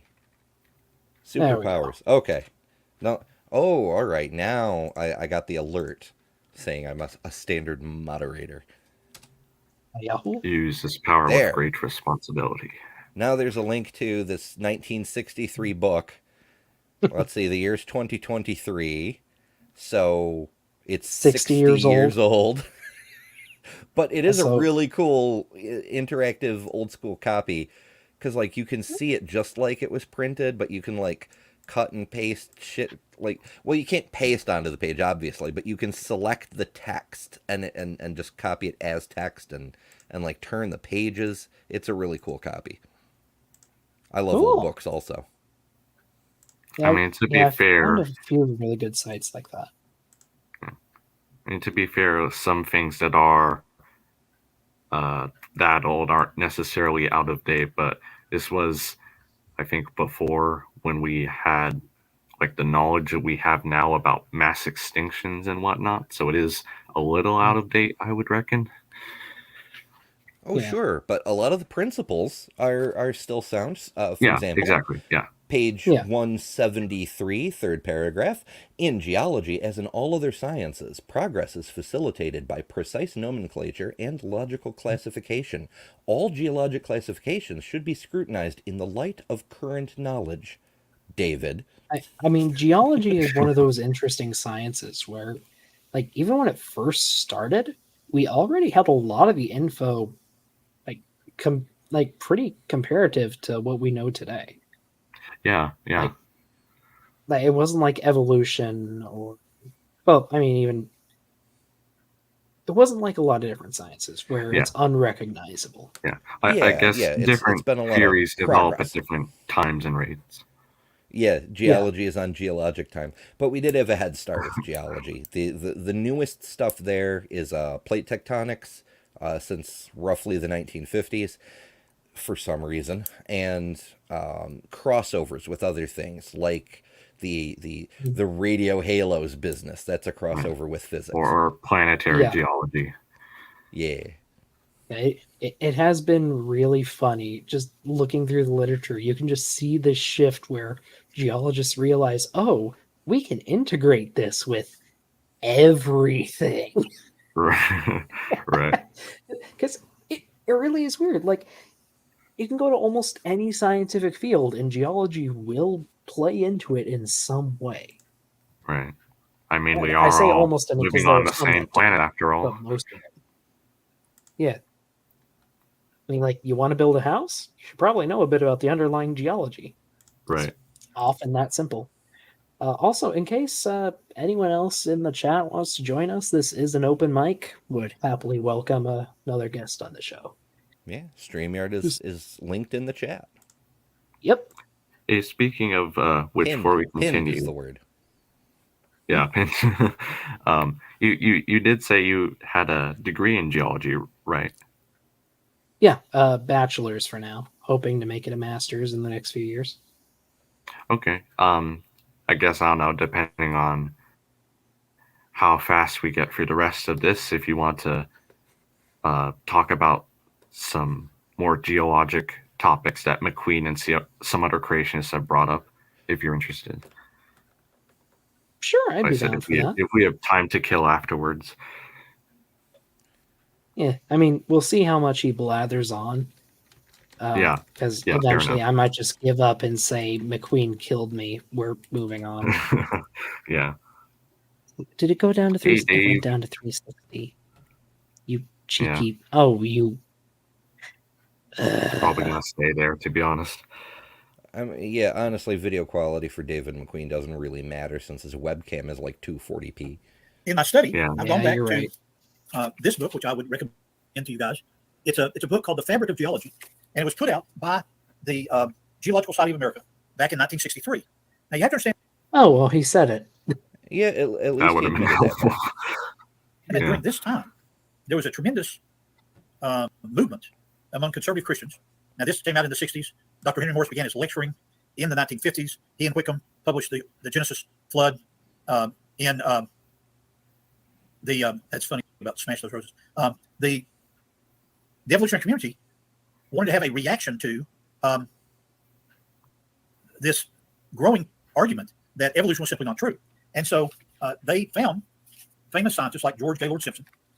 He was one of the leading paleontologists of his day, and he wrote a very long essay in this book that I am referencing here that deals with evolution and how it's a true historical science and so forth. But John Rapp is begging for us to play more McQueen. Al Trucker needs to sleep. So he's reading his trusty favorite book from 60 freaking years ago, has a chapter about how evolution is scientifically true, and he's still a creationist. But Right. did he say it was true or it wasn't true? I have no idea what he said. It was from G.G. Simpson, I think. So I think he said an essay on why it was true. Okay. it's very interesting to see what he says in the book when he begins talking about the evolution of plants and so forth. And he says this, points always at issue in historical science, this is from page 43, are the consistency of proposed laws and properties with known historical events, and asking, is it sufficient to cause evolution? Probably the strongest argument that the catastrophists had, now he's talking about the viewpoint I've come to as a flood geologist, but also the viewpoint that was prominent in science all the way up until around 1700. He said, probably the strongest argument that the catastrophists had was that the known features of the Earth were inconsistent with their formation by known natural forces within the Earth's span of existence, which many of them took to be 6,000 years. That is my argument too. The fault, of course, was not with their logic, but with one of their premises. The same argument with the same fallacy was brought up against Darwin when it was claimed that his theory was inadequate to account for the origin of present organic diversity, then estimated by most of the people in 1859. They thought the Earth was maybe a few million years old. Darwin stuck to his guns and insisted correctly that the calculations of the age of the Earth must be wrong. Can you see that the argument that George Gaylord Simpson gave about Darwin is very much what we've talked about in the past? Now, in this essay in 1963, he talks about something that he calls Dollo's Law. And that is worth writing down up here because it was. Did he say Dollo's Law? Like I think so. Dolomite? Yeah, Dollo's Law of Irreversibility, I think is what he's talking about. Also, what was the point of reading out that quote? Not sure exactly. Like, So He I think what seems Simpson to. was trying to say was we just have too much geologic history for it to have happened in 6,000 years, like how Darwin said that it had to have been more than a few million years for evolution to take place. Yeah, Is that the gist guess of it? so. And I think so. McQueen's response is, nuh-uh, you're wrong?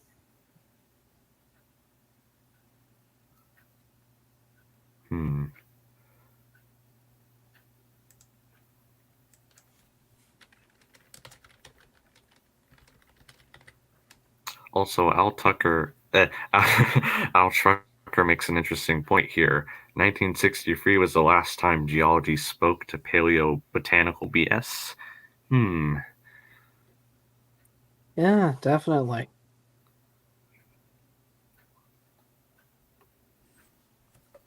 was new to me in my study of these things. I'm curious to know how many of you guys have even heard of this thing called DOLLO, Yeah, Dolo's Dolo. Law. And this scientist proposed this. He said, evolution is irreversible. And so we never can go back. We always go forward. Now, the work of Donnie and others. No, that's Okay, not what I'm it just going to says. look up Dolo's law. Yeah, that's not what it proposes. It's more nuanced than that. 1893, Belgian paleontologist Louis Dolo states that an organism never returns exactly to a former state, even if it finds itself placed in conditions of shit. I have to click to follow the rest of it. Even if it finds itself placed in conditions of existence identical to those in which it has previously lived, it always keeps some trace of the intermediate stages through which it has passed. Okay, yeah, that tracks. So hold on though. That is an organism. Like specific individual organisms. That's not a law about evolution. Well, You know? I don't think he's meaning it to say a singular organism. Yeah, he's I talking think about he's just just meaning organisms in general. No, and I like a agree deer evolves that along this route, it'll retain some traces of the route, even if it goes into situations like its original state. yeah, like you never outgrow your cladistics kind of thing. Hmm. But the actual law itself as a principle you can apply it to evolution, but it's hard to make, it couldn't be a law at the evolutionary level because we'd have to make sure it applies absolutely to every single organism. It's just not doable. You can make it a Right. principle, Yeah, but it's the kind of law yeah. is targeted at individuals. If I move to the Caribbean and I pick up a parasite, even if I move back, I'm going to be forever changed by having had that parasite.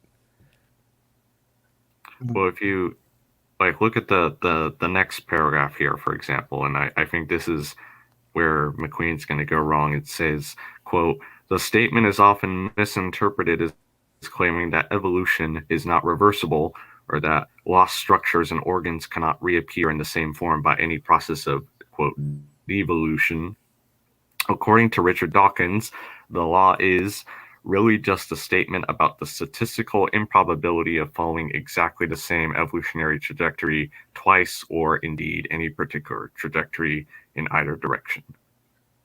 So yeah, it's Yeah, not really a law in the strict sense. It's more, again, it's a probabilistic thing, because obviously there are exceptions everywhere in biology and evolution. And I think there are actual papers out there documenting what might be some minor exceptions to this particular law. So it's not yeah, universal, but it's still generally accurate. Yeah, I do like that they clarify that it's often misused Right. to apply to evolution, but Dawkins points out it can be taken as sort of a general mhm, principle, but it's by no means a law because there are Yeah. definitely exceptions. I'm It's thinking not of like one off the top of my head. Fish that evolved eyeballs and then moved into a situation where they no longer needed eyeballs. So the eyeballs got decommissioned, became right. vestigial, and started to disappear. And then their environment changed again, and they're growing new eyeballs on top of the ruins of the old eyeballs. Or I for mean, example, or like the frequent uh, loss and then reappearance of teeth or some tooth-like structure in certain lineages. or like right here. All, or at least most of the creatures in this image were land reptiles that all separately re-evolved to go back into the ocean. Right. Even though they're all descended from stuff that was in the ocean, fish, they all went about that goal in different ways and carried along the traits of their ancestry. Right. Yeah, yeah, because even though now they're aquatic, we can see the legacy of being tetrapods in all of their structures. Yeah, and like they have some similarities because they live in water now, but Like they went fins about and it in completely flippers, but different ways. they have different bone structures underneath. Yeah, Or well, different in the overall sense. Obviously, the limb bones are in the same order as most tetrapods, but yeah, yeah. I They think carry everyone a gets the gist of it.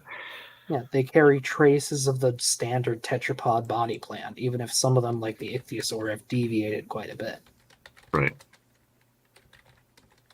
Yeah, so I don't know if I would call it a law, but I can't think of many At exceptions least to it. it's not a law in the same sense as like uh, Newton's universal law of gravitation or Mendel's law of genetics, for example. And I guess even there are exceptions. So yeah, But it's like a general colloquially, I would feel comfortable calling it a law colloquially, if not right. scientifically.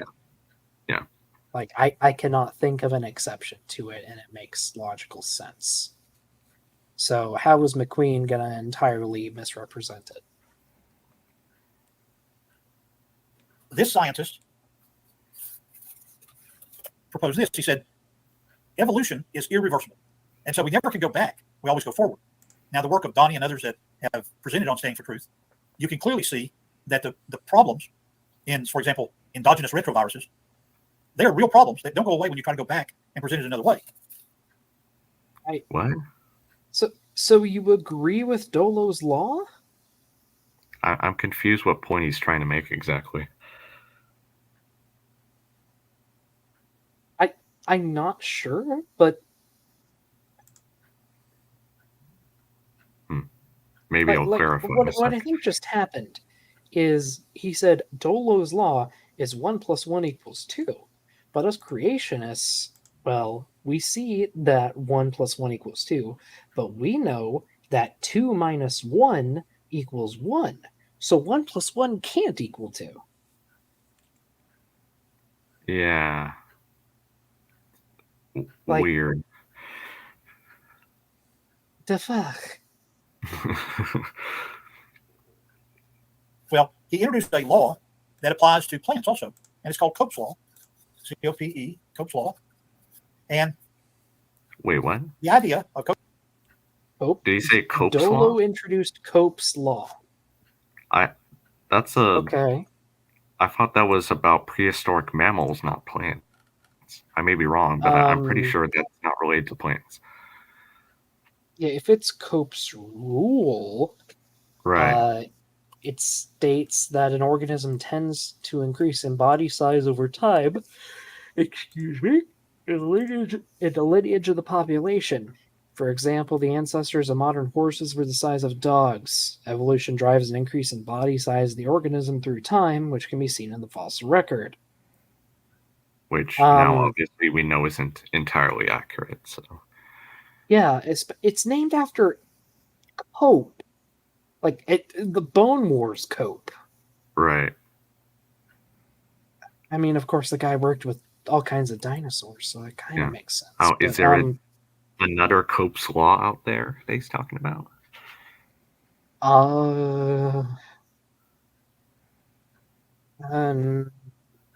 There's no not to be confused with.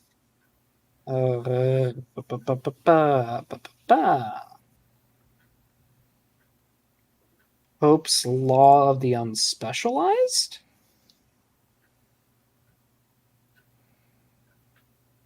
I'm seeing something about Cope's Law of the Unspecialized. Oh, maybe it'll clarify what he's talking about exactly in a sec. Yeah.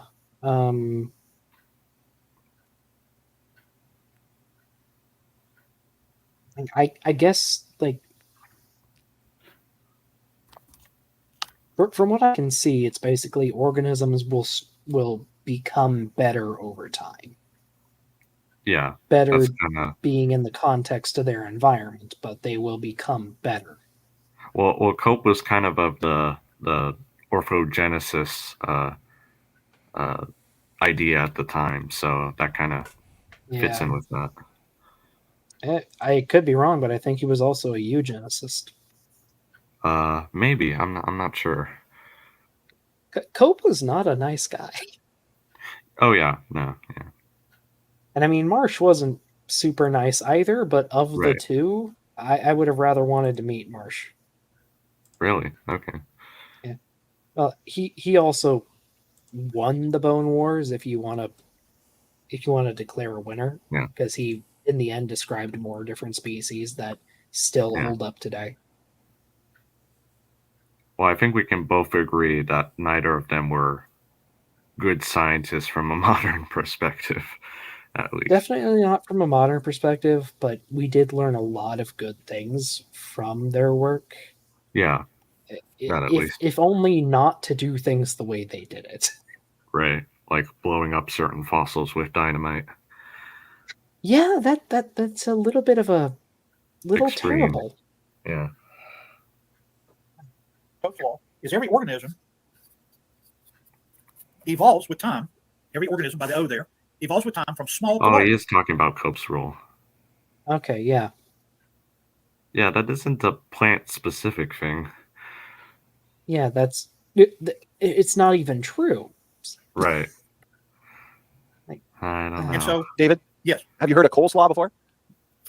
oh, coleslaw, like you eat at supper? Right, yeah. Yeah, that's very great. Not a big fan. That's Canadian humor there. Thank you. Am I My close to my first time break, by the way? cabbages. Oh, you're doing great, David. Let me just double check real quick. Saving questions. Yeah, you got about another minute left. But no, Oh, okay, good. questions. I'll end it this way. If you go to a scientist like George Gaylord Simpson and you actually read this Harvard biologist biography, it turns out that George Gaylord Simpson grew up in a Christian home. And it wasn't until his teenage years that he became an agnostic. From my conversations with evolutionists, yes. whether they're talking about the evolution of from trilobites to dinosaurs, or when they occasionally talk about the paleobotany, their standard argument is, oh, somebody like George Gaylord Simpson was brainwashed by reading the Bible. Our argument is that he was illuminated in those years, that he was a Bible student, and then changed. Donnie, back. The okay, evil what about the education Christians? system. Like my grandfather is a devout Christian, and he believes in evolution. Right. Got a reputation for that, David? I don't know. Yeah, He's not a true Christian. I know. Yeah, sure. He's only been a member of his church for 40 years. This false Right. dichotomy thinking, it's a problem. Like there's Yeah. many of you in the chat are familiar with a fellow named P-Town. He used to come around Amy Newman's. Yeah. He's been in a few. Aaron has taken him to school a few times, and now he's a member of the Blasphemers Bible panel. And He's been on Gerst streams a few times too. yeah, and a thing came up today, and he got into this deal about how he would only stop believing in Christianity if someone could prove evolution was true. And I'm like, dude, it's not an either or. There are Christians who believe evolution. There are Christians who think evolution is how God chose to actualize his wish for biodiversity. Like, that's just the tool he used. What are you talking about? You can believe in evolution and still be a Christian, my guy. Yeah. It just doesn't compute to him, though, because it has to be an either or. Yeah. Anyway, does he say anything more meaningful after this, McQueen? I'm not sure. I don't think so. Like I said, he's just talking about certain audience questions and more geology related stuff, but not really any paleobotany stuff as far as I remember. Okay, But I could be wrong. All I got from his presentation was a bunch of arguments from incredulity, misrepresenting his sources, or bringing up sources and then not explaining how they were relevant to the argument. Like, ugh, jeez. Yep. Yeah, that was just terrible. But I mean, bet Donnie's audience ate it up, though. Yeah. probably, Well, yeah, it looks like the rest of it seems to be like Q&A and stuff. yeah. We don't gotta go over that. You said you wanted to ask questions? Yeah. We can do that for a bit. Yeah. I guess, are you familiar at all with well, they often talk about the flume experiments, like with Mackay and such, and how that shows all kinds of laminae formations can form quickly in a Noachian deluge. Um, Yeah. like, there's this one researcher who I've actually emailed, by the way, and surprise, surprise, he explains his research doesn't support that idea. But he was doing some flume experiments involving mud, both like mud made of clay type particles and also carbonate muds. Um, that if the water velocity was low enough, but also still high enough so that sand particles could be transported, so the two ranges overlapped. Um, Yeah. he could get floccules and get those deposited, and so the creationists nowadays I sometimes hear talk about, well, these kinds of experiments with uh, show that limestone and mudstone and what have you can all form rapidly. They don't have to form in any quiet settings, for example. So, do you have any general thoughts on that? Um. Well, I mean, I'm not too familiar with floccules, so I'm just revitalizing my brain for a second. Sure. Yeah. Uh, Like I said, if it's not your particular area of expertise, that's okay. that I was just curious. uh, that might be a better question for Beamsy. I'm more paleontology, but Okay. I mean, I will say we know how limestone forms. We know how it has to form, and the environment you need for limestone formation just can't happen in a turbulent flood setting. Yeah. That's true either way. Yeah.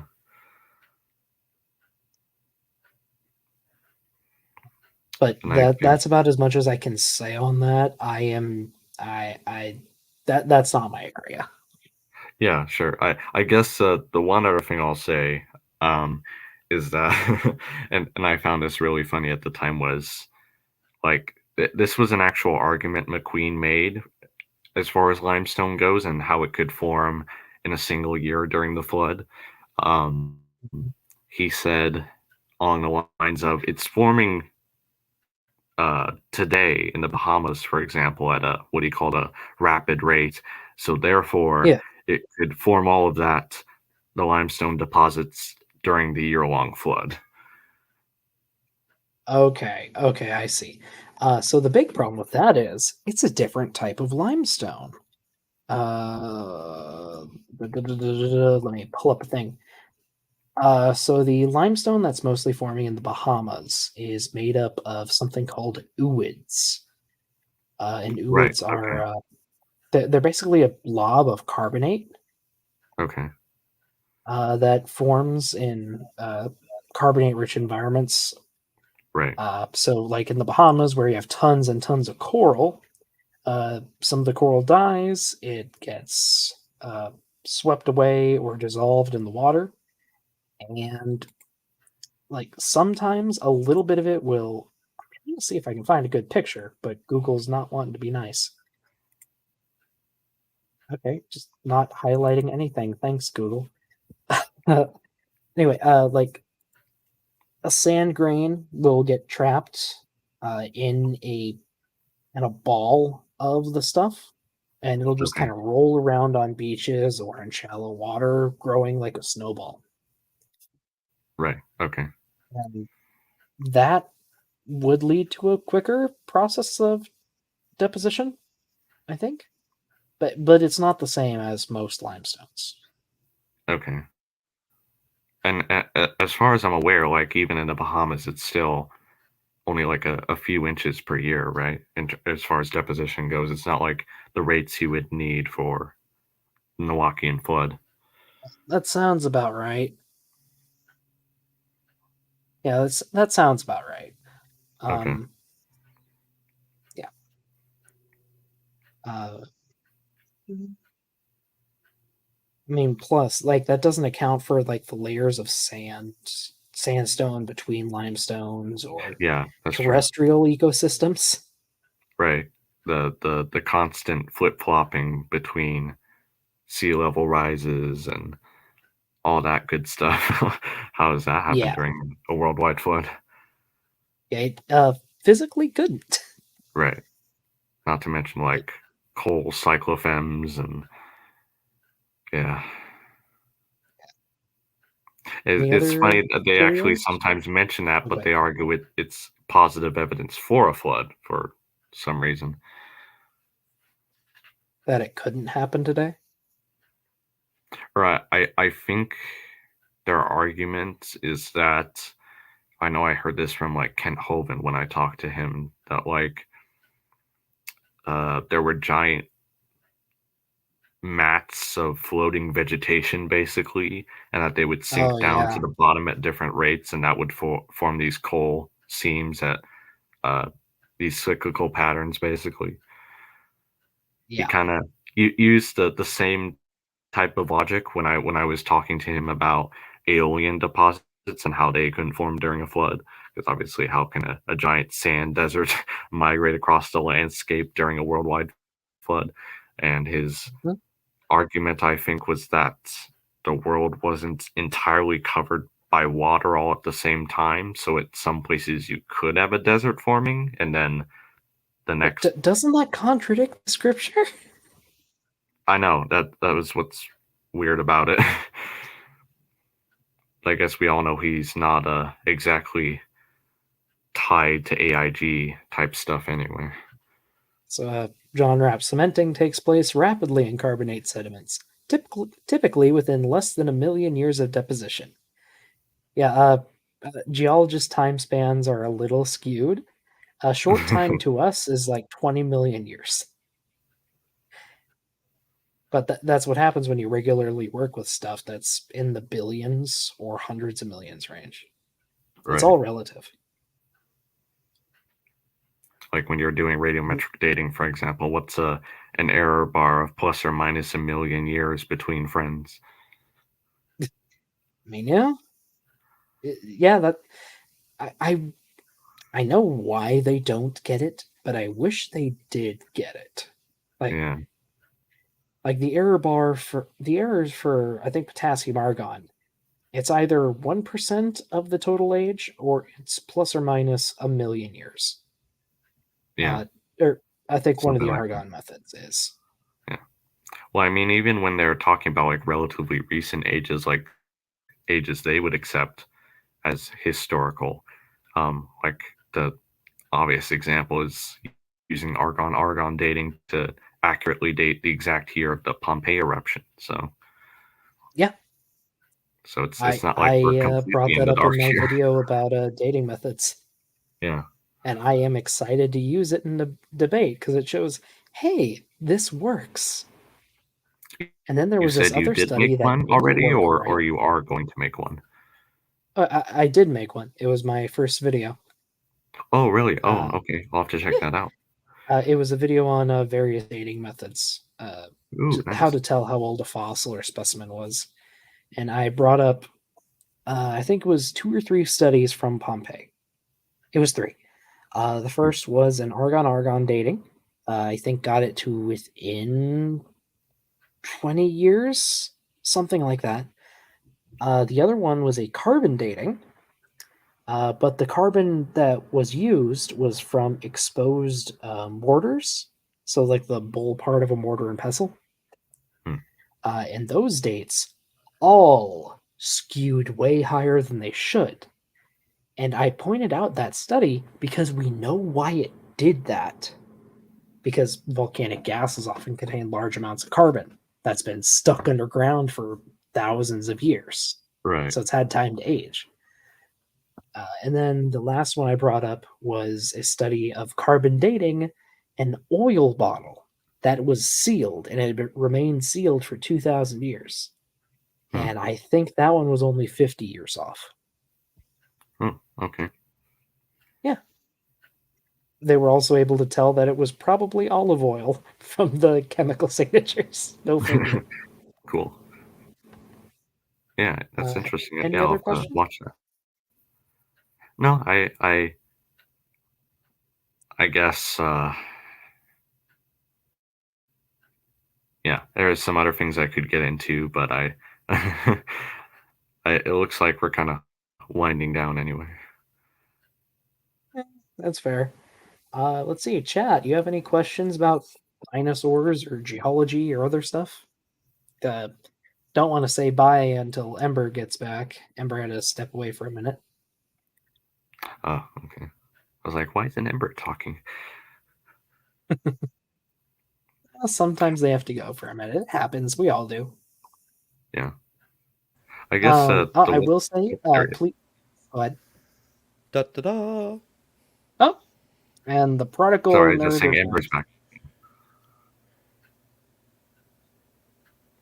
Sorry, go ahead. Oh, I was just gonna say, be sure to check out Ember's channel. They have a lot of really, really cool stuff. Anything you're excited to put out soon, Ember? Um, hmm. Well, there's a bunch of goodies coming up, of course. Probably, oh, it's hard to say. It depends on people's tastes, I guess. So earlier we were talking about that AIG Canada video. I'm also several people have requested that I do a review for another AIG Canada video that it says it's like challenge evolutionists watch this, something like that. So I'm thinking about doing that one live because so many That should be people have interesting. requested, and yeah, I might try to put together a panel for that one.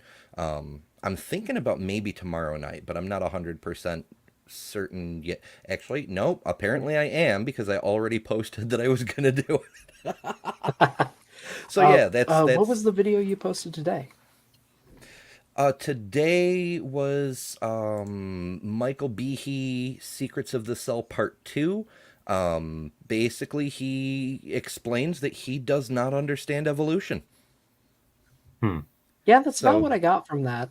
yeah, so W- that's fun. I'm still tinkering with that one because it's tremendously underperforming. I replaced the thumbnail, and the views almost doubled in just a couple of hours, but it's still not doing great. So I'm thinking I got to change the title too. But Hmm. You hear that, folks? Go help Ember with the views and the likes and all that. Share it to all your friends. Do you still have a Facebook? Do people still use MySpace? Share it on your MySpace. yes, MySpace. MySpace for the win. But this weekend we've got a bunch of things. There's the debate reviews with Mark Reed, which are on Mark Reed's channel this week, and right the this week's Atheist Lives, the big live interview show. We've got a new channel called Banned Books in the U.S. Hmm. That's run by a mod from the line named I Got Cookies, and it's basically pushing back on all these sudden book bans and why things are being banned and what we can do about it. So we're going to have a conversation, and that should be it'll be a little different from our normal how did you get to where you are today kind of conversations, but it's a very important topic. So I'm excited for Oh, that one. that'll be fun. Yeah. We actually did have a question pop in from the Yep. chat. John Rapp asks, it's pretty easy to differentiate between limestone material, like from creatures, or pure chemicals, right? Yes, it is. It is exceptionally easy. Pure chemical, it's basically just going to be pure calcium carbonate all the way through. Right. Really, really easy to tell. It'll be really slick. You get it wet for long enough, it might actually feel slimy as it starts to transition back into a calcareous ooze. Alternatively, you can have a limestone made almost entirely of shells. They're called coquina. They're basically just tons and tons of shells or coral Right. stacked on top of each other and smushed together. So you can tell just at a glance, oh, this is going to be limestone because all the creatures that died here had shells made out of calcium carbonate. But Yeah. I spectrum, love that the white cliffs of Dover are like just hundreds of feet of tiny fossils. yeah. Yeah. But like I said, it is a spectrum though. Uh, it's not all of them are all shell, not all of them are all ooze. They're usually a Right. mix of the two, at least to some degree. Also, stuff like this right here, very often found in bathrooms. I've found like a lot of places use them for the dividers in bathrooms, and like it's just really neat to see. You just sit down and you're like, and you look to your side and like, oh, hey, fossils, cool. Limestone geology is fun. All geology is fun. Yes, all geology is fun. It's just impossible for one person to know everything. Oh, Ember, can we get a URL to your channel? Yeah, I can do that. I guess one more thing is, I know SFT is doing another open mic with Kent Hovind tomorrow. Are you thinking of joining Dr. Dino? I was invited to it. So you were? That might be horrifying, or it might be fun, or somewhere in between. I'm not sure. Okay. I I'll was be there invited to vouch for you then. Other Dr. Dino. Thank you. Dr. Dino against Dr. Dino. Yes. The battle of the Dr. Dinos. Well, one actually has a legitimate degree. I told Donnie he can just call me Doc. It'd be simpler. Yeah. What time is that? It's 5 my time, which is Pacific Standard Time. So. Okay, 5 your time. 5 your time, so that'd be 7 my time and 8 Ember's time. Okay. If I know math. Let's see. Because you're Central Time? Yeah, I'm Central. Yeah, so that'd be 7. Yep, 7 p.m. for me. Okay, I'm going to change the time for my life. So do you have a channel to shill or anything like that, Andrew? Anywhere these people can find you? No, we're I just usually hang out, like I said, at a channel called Answers in Atheism. In fact, tomorrow we're planning on doing a stream about the recent discovery in a relatively recent paper about time dilation discovered in quasar light curves, and that kind of counts as additional evidence that they are cosmological objects and that space is indeed expanding. So if anyone here is interested, I would really like to see you there and give me your thoughts. Do you want to send a link in the private chat? I can put it in the YouTube chat. I'm not sure if it's up yet. We're just we're planning on doing something tomorrow. So there's a link John Rapp has an important thing. Please pass on my claim. No one has ever seen a god produce a non-god. Also, Ember got the link in the chat to the channel. Yeah, for Answers in Atheism in general, you have to find the show tomorrow the old-fashioned way. Well, if my schedule works, I'll check it out. Yeah, I'd like to see anyone here. I don't know much about quasars, but they're interesting. Oh yeah, quasars are freaking fascinating. I hope I can be informative for people out there then. And yeah, I saw that earlier, right? Dave. Not astrology. Yeah. It's astronomy, right? Not astrology. Right. Yeah. That's actually a legit point. I worked in one of those cubicle office jobs for a little while, and it happened to be over the holidays, and so we did an in-office gift exchange thing. And the person who got me was like, well, what are some of your interests? I'm like, oh, astronomy, cosmology. And so they gave me an astrology and a cosmetology book. Like, damn it. Dear. I can read horoscopes and do makeup now, apparently. I mean, hey, don't knock doing makeup. You never know when it might come in handy. Actually, that's a legit thing too. As a photographer, I kind of shunned makeup. I'm like, bah, makeup, meh. But now I wish I'd learned how to do it, because I could make models look so much better without having to fuck around in Photoshop for 12 hours. Uh-huh. Yeah. So yeah, if you ever get the chance to learn makeup, do it. It will be way more useful than you think. Yep. Well, on that note, it's been a solid 2 hours. I think I streamed like 8 hours today. Wow. Or something like that. Getting your money's worth out of that StreamYard subscription. Yeah. Yeah. If you'd like to help fund next month's StreamYard subscription, please do check out the Patreon on my channel. Yahoo! Once again, please do check out Ember. Be sure to go support them. And check out the Answers in Atheism stream tomorrow. Thanks for joining us, everybody. Have a good one. Night, folks.